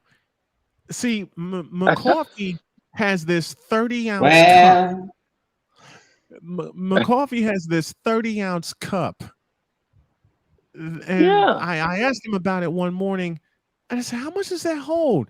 And not even blinking, he just looks calmly and he goes, about 30 ounces. Damn. What the hell? Drinks all that? I mean, look, Pizzle, you had the great reaction. Damn. Damn. That's a lot of coffee. I mean, look, for health. Is it just coffee? Listen, for health. Is it just coffee? I drink it. Yeah, it's just coffee. I drink it black.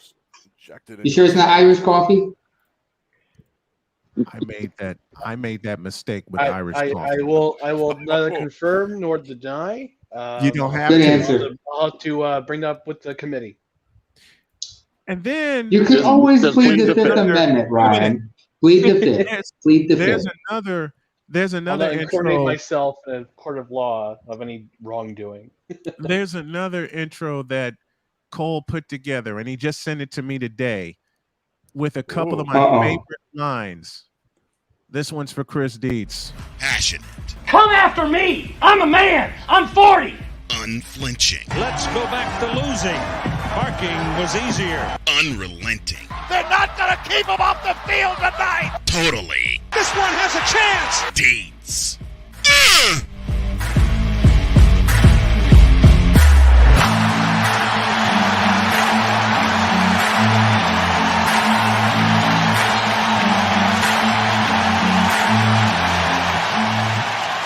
That's not just a murmur, that's a full-blown fibrillation. See, he took looks like the intro to my new Netflix special. Wow. He took two of my favorite parts of an intro to a Northwestern game.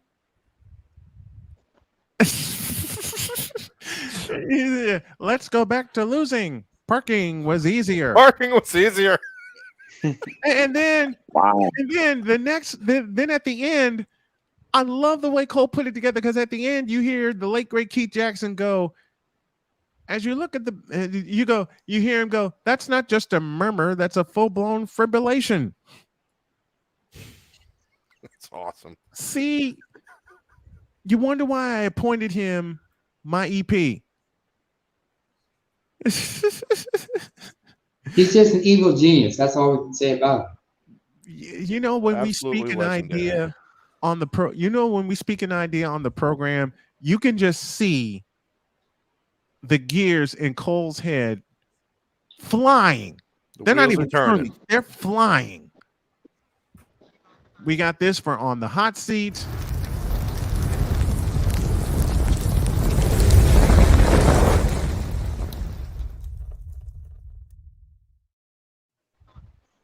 And then we've dealt with conversations about Kyrie Irving and Tom Brady. This is an Irvingologist. Irvingologist. Oh my God. An Irvingologist, y'all. He's high as shit. We're giving you some great. That's not a he. That's not a he. Wait, hold on. Looks like one of Charles' ex-girlfriends trying a cigar for the first time. I'm like, oof. Oh, damn. Whoa. Ooh. Damn. Oh, sorry. A friend of ours. He's a cigar aficionado. So, I mean, damn. Yeah. But the that's best the first thing that came to mind. Sorry. The best one. Let me find it. The best one. And the first time that Cole showed me well, actually he did live on his program, Cole Sports on the Daily. The first time he showed me this. Ah. Of a broad sexual. That You know man he was mad. was so confused. The first time he played that on his show, I fell out of my chair and into bed crying from laughter. He wasn't confused. He wasn't confused. He was flustered. He just wanted to say something. No, but he was was like, He confused. was beyond flustered. He had that look of like, what you mean the sky ain't green? The king said it was. Okay. Yo, Kang. Wait a minute. Bitter truth.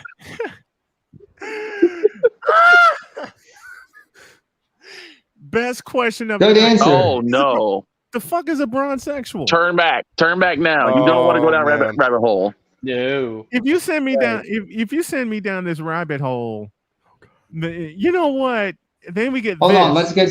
from Derek. Yo, You know Kang. You know what? I gotta do it. Here's one of the greatest bumpers ever. One more time. 'Cause we take this job so serious. What in the all types of blue hell? This is Snowman in the Morning with Cole Johnson.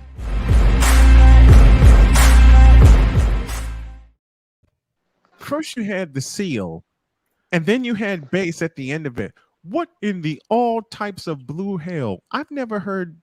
Well, I take that back. I've heard bass get flustered a lot. And for it to be verbalized like that. Phenomenal. For it to be verbalized like that. Phenomenal. It is absolutely phenomenal. Absolutely phenomenal. See, and Drew Willingham with us. He'll defend me. No, he won't. He's not going to defend you. I sure as hell won't defend you because I've seen greatness and LeBron ain't it. When you're spoiled by Michael Jeffrey Jordan, the true GOAT. Say that again, Pizzle. The true GOAT. Thank you. Michael Jeffrey Jordan. And Brian, when you see that graphic of the conversation with a bronzexual, he's like, "What the fuck you mean my king sucks?" I borrow from Richard Pryor. What the fuck you mean you ain't got no more tickets?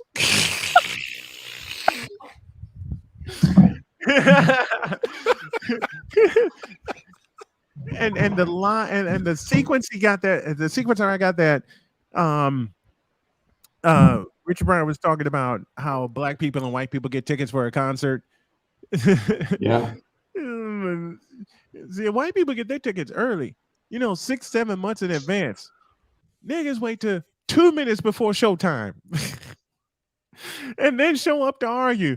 What the fuck you mean you ain't got no more tickets? I'm dressed. Exactly. Now, Pizzle, this one's for you. I'm going to fast forward here, but Good evening.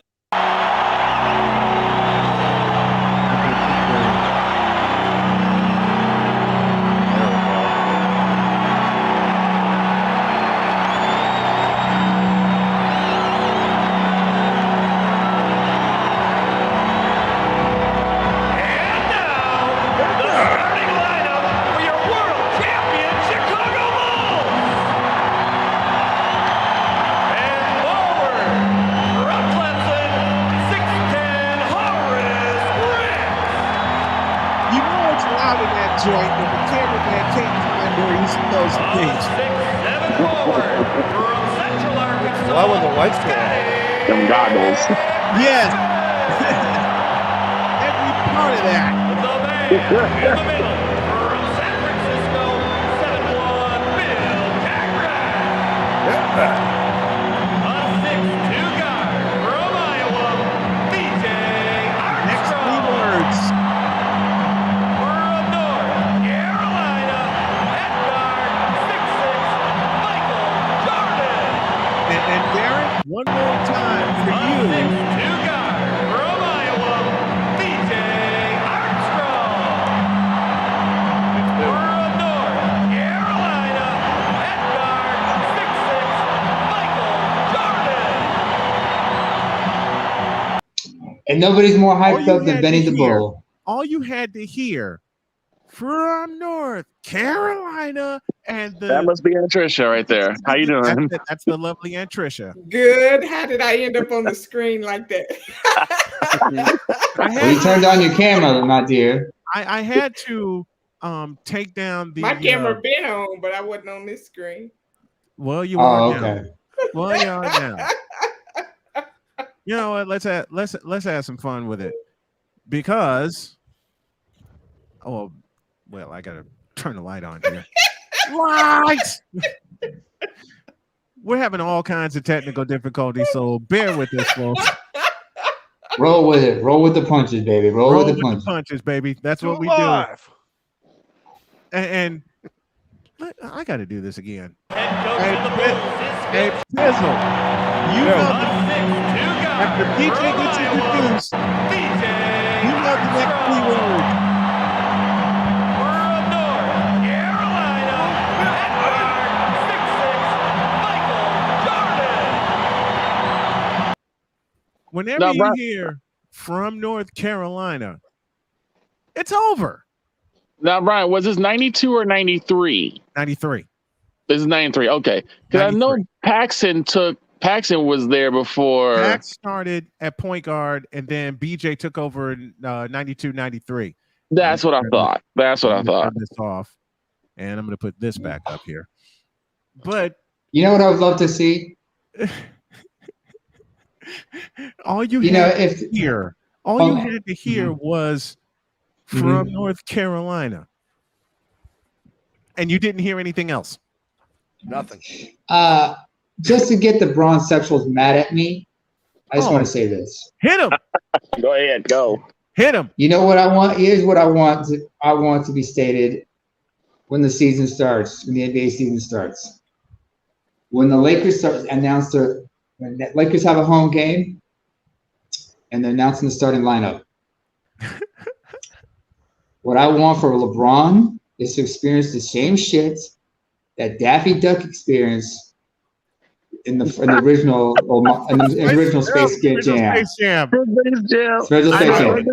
5'2", at power forward, at Quackster of the Ducks, the Quackster of the court, Daffy Duck. Thank you. Spotlight just stopped him. Silence. Very funny. I just laugh at the duck.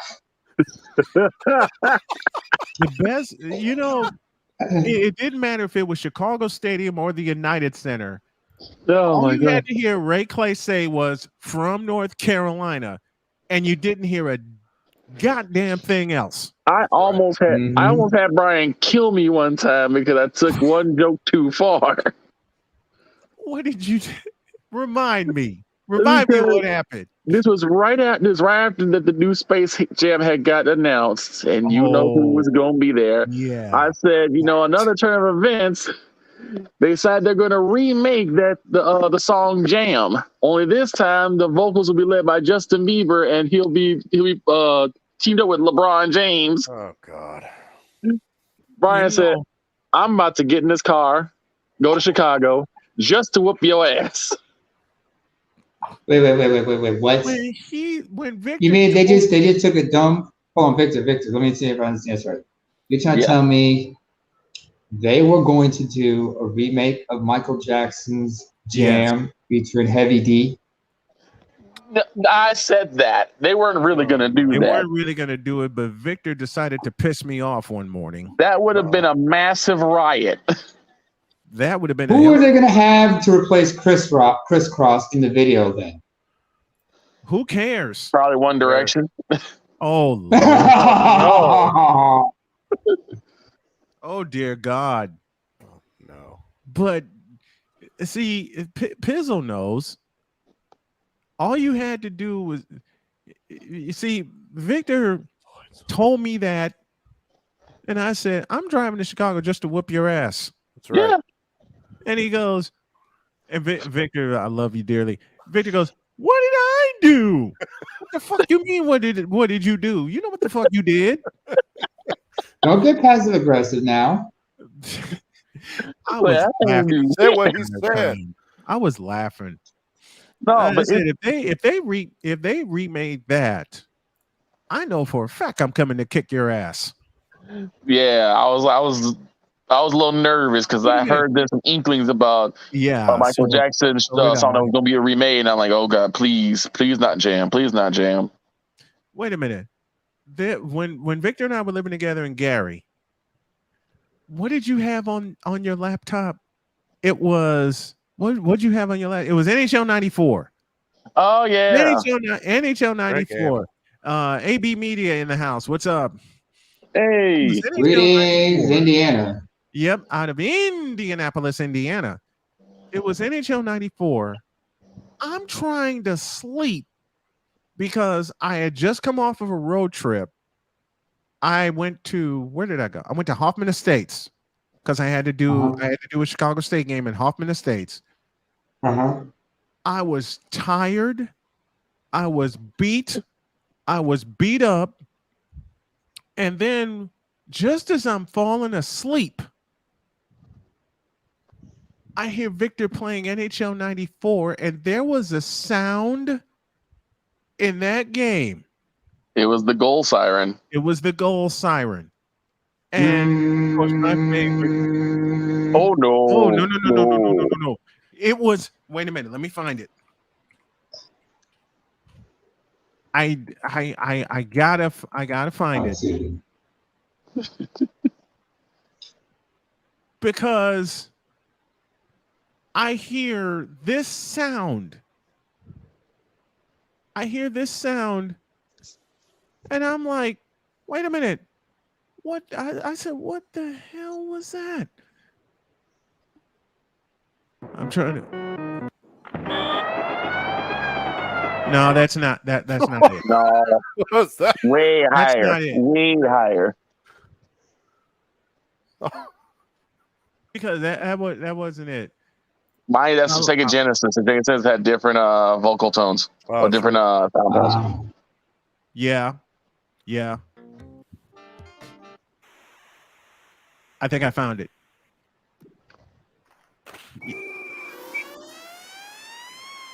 Yep, that's it.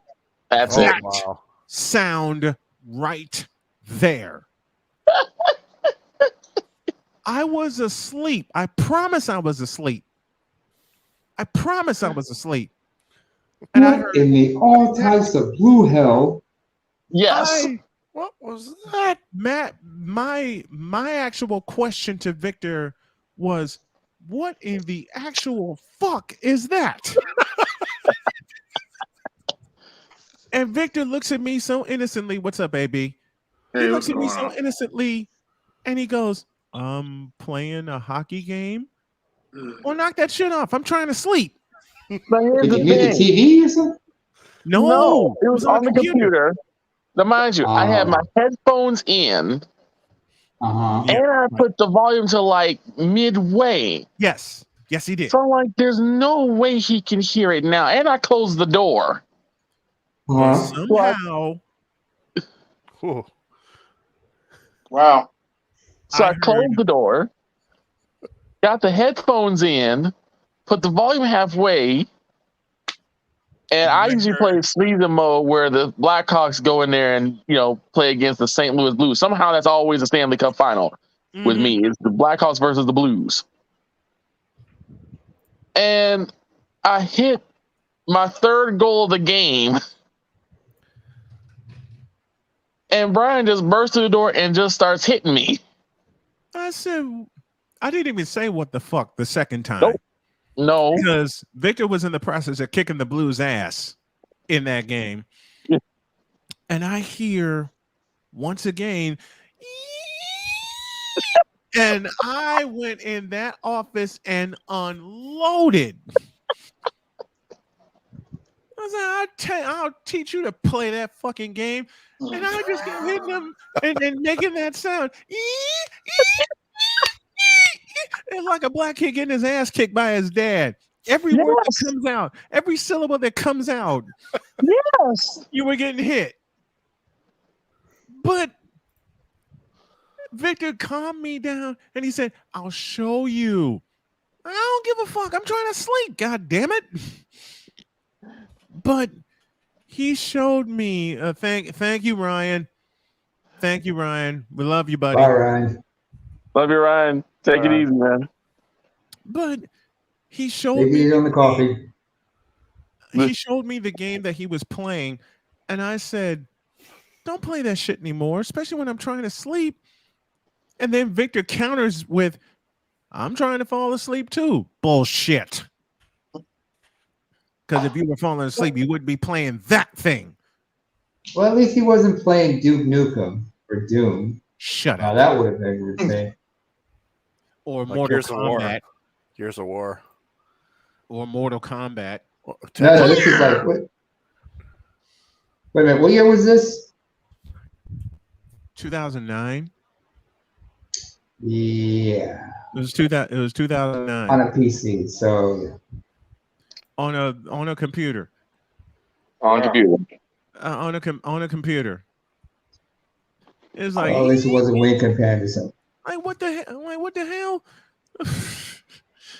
And then one night I went on the road.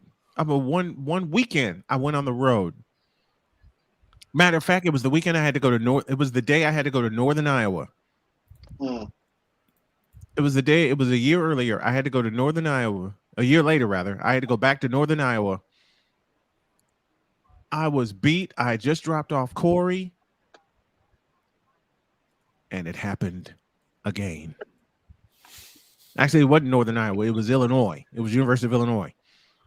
And it happened again. Uh-oh. Oh.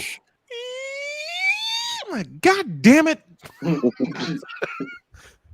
I crashed in that door and Victor put his hands up and said, "Wait!" I'm like, what? I will turn the volume. I will turn the volume all the way down so you don't hear it. You don't, I'm gonna punch you in your fucking throat. And Victor knows how I am when I'm bushed. Well, he's the same way. And I have to sleep, especially if I have to drive to my assignments. It happened again that morning. I'm just glad I got up and was able to get a shower that morning before I heard the infamous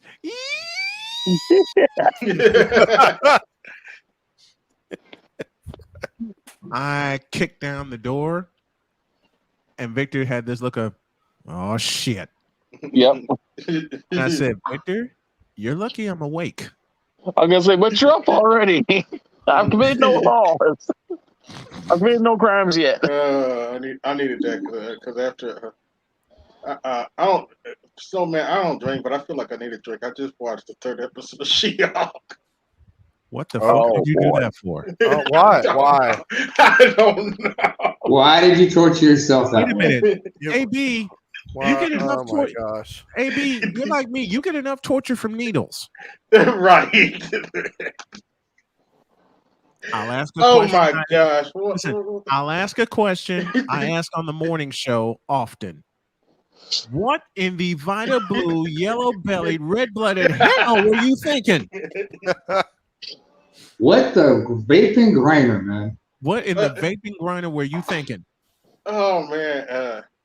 I just did for my Whoa. Wait. You tore episode 3? You 3 deep now?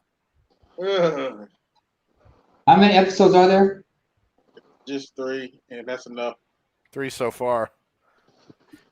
3 I'm so actually, happy I have a red apple. 3 takes the cake though, because they managed to somehow incorporate Megan the Deed Horse. We had a discussion about that on Charles's. I still can't get that picture out of my head at the end. They incorporated what? They did. They incorporated Megan the Dude Horse, Megan the Stallion. The dude I horse. don't even want to know. Don't even want to know what that means. They found a You way mean to tell me they incorporated Megan the Stallion, or as you say best, Megan the Dude Horse. The dude horse. I gotta use that Megan the Dude Horse. Into that? Yes. Well, she can't call herself a Philly or a mayor. Listen, I know you live in Indianapolis. I know Indianapolis has the Colts. It's my wife's favorite team, and it's a team I support. But what the fuck are you trying to tell me? Never mind. I guess Disney supports there's some whores in this house. There's some hoes in this house. I haven't heard in years. I haven't heard that in years. No, here's another term. Years, man. Here's another term. But look, and Trisha's in the back, not the dude horse. Yes, the dude. That's what I call the dude horse. Wait a minute. I wish we were making this up. We ain't making this up. No. See, you know what? I got a question. AB, since you refer to her as the dude horse, you don't suppose she spent time on a dude ranch, has she? That's a good question. That question. Please. I don't know. Don't answer that. A dude ranch. Wait a minute. Don't answer that question. Oh my I do know she been charged with domestic violence. With a 5'2" midget. I guess. What the hell is a 5'2" midget trying to mess with her 5'9" ass? Yeah, she's 5'9", and the guy she was involved with was 5'2". Wait a minute. What is happening? See, what's Trish, going on right now? You're getting Trish. You're getting content from us for a lifetime. Okay. Mm-hmm. What did Trish said? I'm sorry, I'm not looking at the chat. What was that gesture? Just a little bit. You're getting. But Brian, you see what we're doing though? Having fun. We're getting through stuff with laughter. Yeah. No matter how bad things go down, no matter how hard the punches are, we can get through it with talking and laughter. And Trish turn the punches into punchlines. Trish has the best. Trish has the best line of the night, catching all the tea. Catching all the. Trish, you're gonna need about 44 ounces of tea after we're done here tonight. Okay. And that's not the big. And anyone familiar with Speedway, that's not the biggest cup in the house. Yeah, that's true. Anybody familiar with Speedway knows their biggest cup is 52 inches. So I'm giving 44 right now. We may work our way up to 52 ounces when we're done here. There's also the 64 from 7-Eleven, the 64 double gulp. Oh, I've had one of those. Oh yeah, I have. I lived on one of those. I wasn't joking.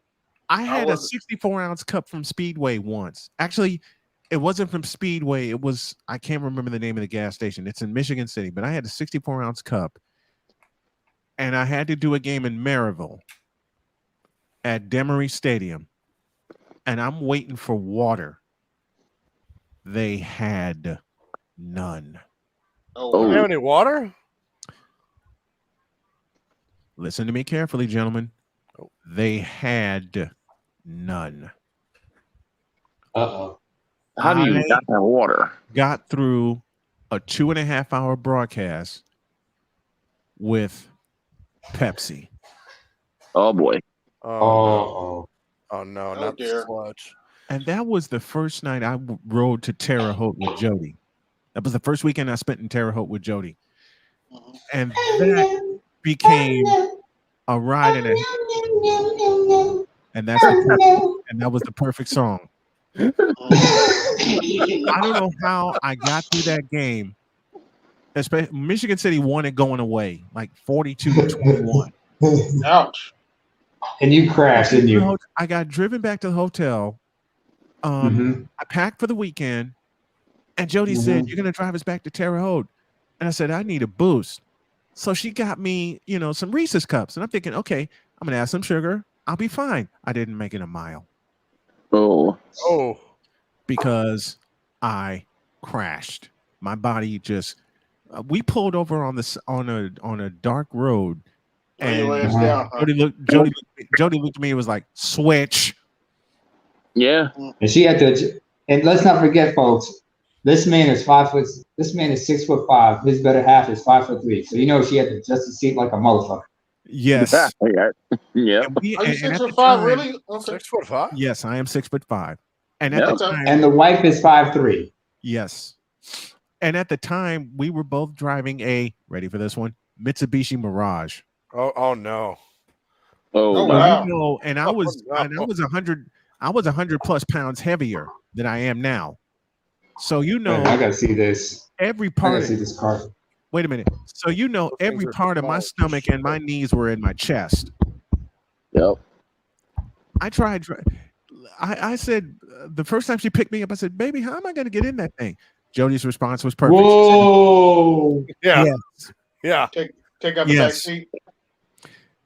Jody said to me, "We're going to have to origami you in this thing." Okay. So Police Academy trick didn't work. Bubba Smith had it rough. Bubba Smith trick didn't even work. Damn. No. It was that bad, huh?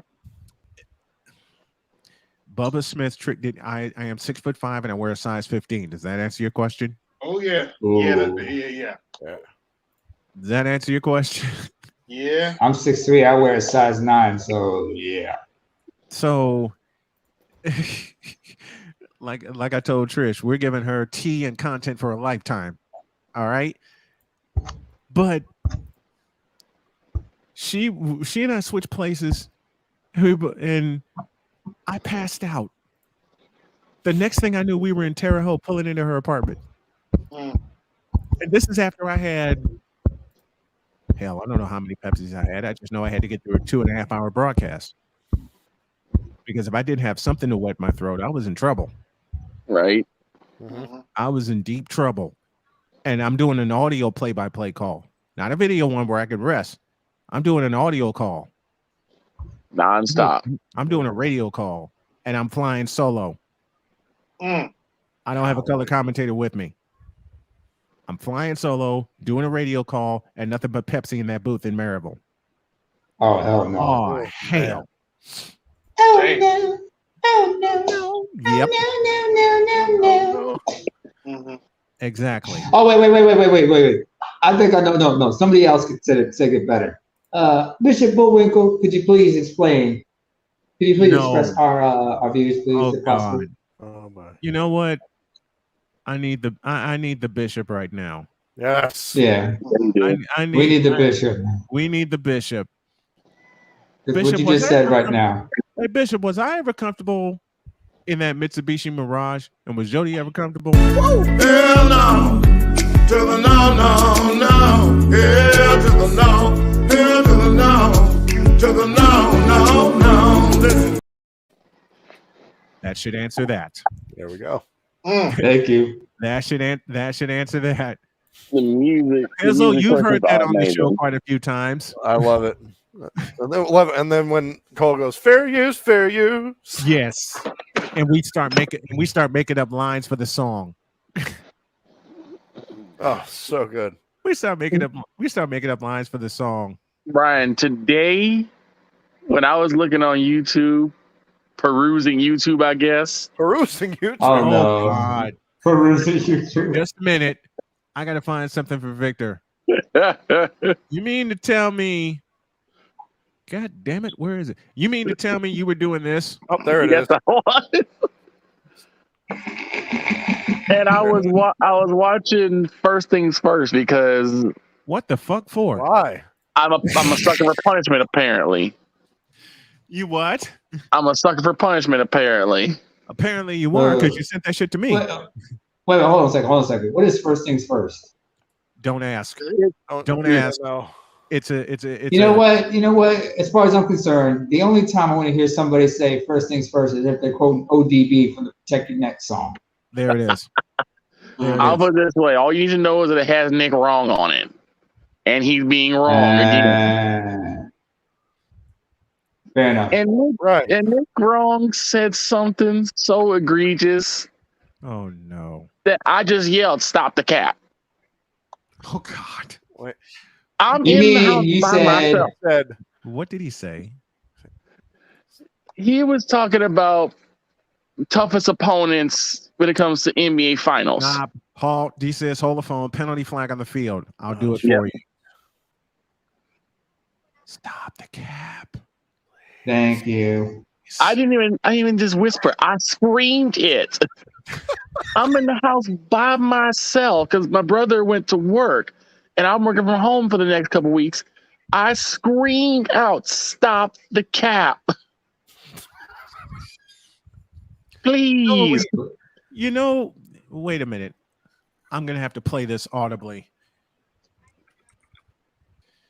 As I search for this, I know something we need to say to the folks at First Things First and at Fox Sports and Colin Coward and all those people. Colin Coward, Shannon Sharp, who I'm starting to slowly rescind my respect I had for him originally. Because I said before, I respect him for what he did on that football field because he was an amazing receiver. Mm-hmm. Yep. Respect him for that. Anything else? No. And sometimes you just got to say this to him. I'm asking you a goddamn thing. There it is. In case you didn't hear, here it is again. I don't remember asking you a goddamn thing. Oh God, Trish is taking a big gulp on that one now. Oh dear. Excuse me, Snowman. That's what you got to say to some people. I don't remember asking you a goddamn thing. That reminds me. You were saying? Yes. That reminds me. You know, as a little treat for myself for turning 40, I had a Royale with cheese a while ago. Nice. It was a vegan one though. It was a veggie tomorrow, one. So yeah, hey, it was cool. guys, tomorrow we get to join our favorite fraternity. Me for me. Me for me. Me for me. Me for me. Me for me.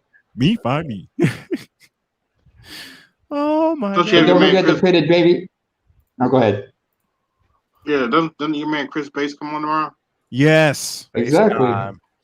That's like I said. We get to join our favorite fraternity tomorrow. Me for me. For me.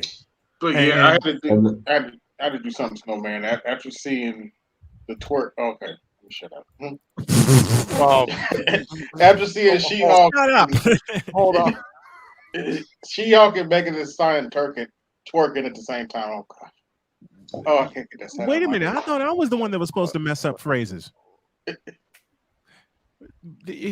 Well, see, I can say this. She-Hulk and Megan the Dude Horse. Excuse me. We're talking a horse and twerking in the same sentence, and that just doesn't belong together. What the fuck's going on here? How? I don't know. What in the red hell was? What in the all types of red hell was that? It's like the floor was red this time. I mean, first it's. I echo the words of my buddy Victor Locke. We get through by laughing, and some of the shit you see, and some of the shit that you see in the 21st century, you do nothing but laugh. Yeah. Hey B, look at on the bright side. Although I might be speaking a little too soon. Oh no. Although I might speak too soon, but you know what? It's like Bugs Bunny said. I'll do it, but I'm gonna hate myself in the morning. Oh no! Oh yeah! Oh yeah! But like I said, look on the bright side. At least you didn't have Cardi B or Cardi Bonehead on that episode. Don't you give no ideas. Don't do it. Don't do it. She'll do it. I will scream. Don't do it. Okay. Wait a minute. Enough. She let the abomination out of jail. Oh God. Ryan, you know tomorrow we may have to do the chant again. Oh fuck. No, you know what? We're gonna have Brian here halfway through the show to break out the piece of paper and say, "I will not cuss. I will not cuss. I will not cuss. I will not cuss." Can we get him a blackboard? Can we get Cole to do like the Simpsons blackboard production? Yeah, the Simpsons blackboard. There it is. The Simpsons chalkboard. Okay. Like this. As I've said before, I'll do it, but I'll probably hate myself in the morning. Mm-hmm. My favorite one was like when. Okay, y'all ready? Okay.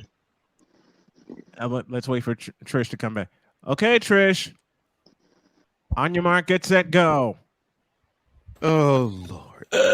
And for those, I'm gonna hate myself before you do it. I'm gonna, as Bugs Bunny said in a couple of cartoons. Yes, I'll do it, but I'm gonna hate myself in the morning.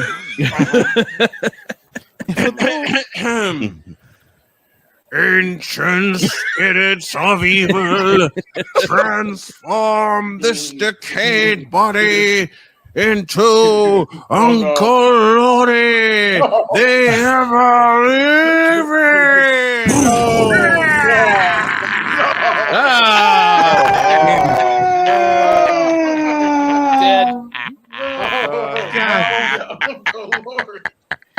Oh my God. Ryan's dead. I just killed Ryan on his Carolina vacation. R.I.P. The look on Trish's face says it all. The look on Here's my Tristan's question. face said it all. I've never thought I'd see a person with the name Lightfoot be that heavy-handed or try to be heavy-handed. Oh my God. Yeah. Well, you know, she said she had the biggest dick in the room. I believe her. Oh, man. God damn you, AB. AB. I gotta pull you aside for that one because no, you have any idea how many women I know I've had to explain to them that they can never be cocky.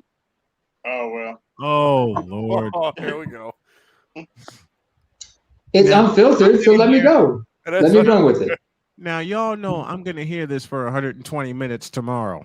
Or I'm gonna see it in the chat for 120 minutes tomorrow. And I have this distinct feeling. Cole's gonna find a way to God damn it, because if I speak it, it's gonna happen. You're gonna put it in Cole's ear and he's going to run away with it. You know that. If I speak it, it's going to happen. Oh no. I don't want it Look to at it happen. this way. Look at it this way. No, wait. Hear me out. To use a Houston Oilers analogy. Oh gosh. Anytime you speak certain things, it's like Warren Moon giving the handoff to Lorenzo Wright. Oh, wow. Damn. Warren Moon. And Lorenzo White, sorry. You didn't think I remember those names. Oh boy. I just fuck, why am I doing this again? Oh Lord. I'm gonna hate myself before you do it. I'm gonna as Bugs Bunny said in a couple of cartoons, I'll do it, but I'm gonna hate myself in the morning.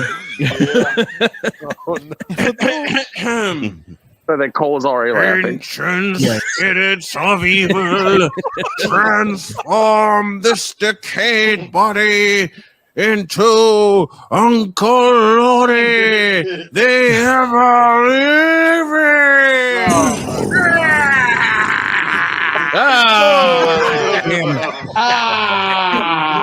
Dead.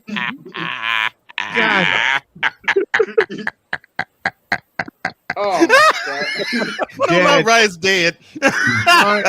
We just killed Ryan on his Carolina vacation. Oh, Ryan. And on that note, I better get out of here. Yeah. Thank you all so much for coming on tonight. Very much appreciated. Anytime. I love you all. This is gonna be love you too, man. This is gonna be a nightly habit. I just know this is gonna be a nightly habit now. I just feel it. This is Brian. Yes. Just to go completely left, like what I said earlier about how some people say they don't want to say they have a hard time saying I love you, but just to mess with everybody. But I love you, man. No homo. Oh, get out of here. I love you guys. Thank you very much. Thanks for everyone guys tonight. Good night. See you tomorrow in the morning.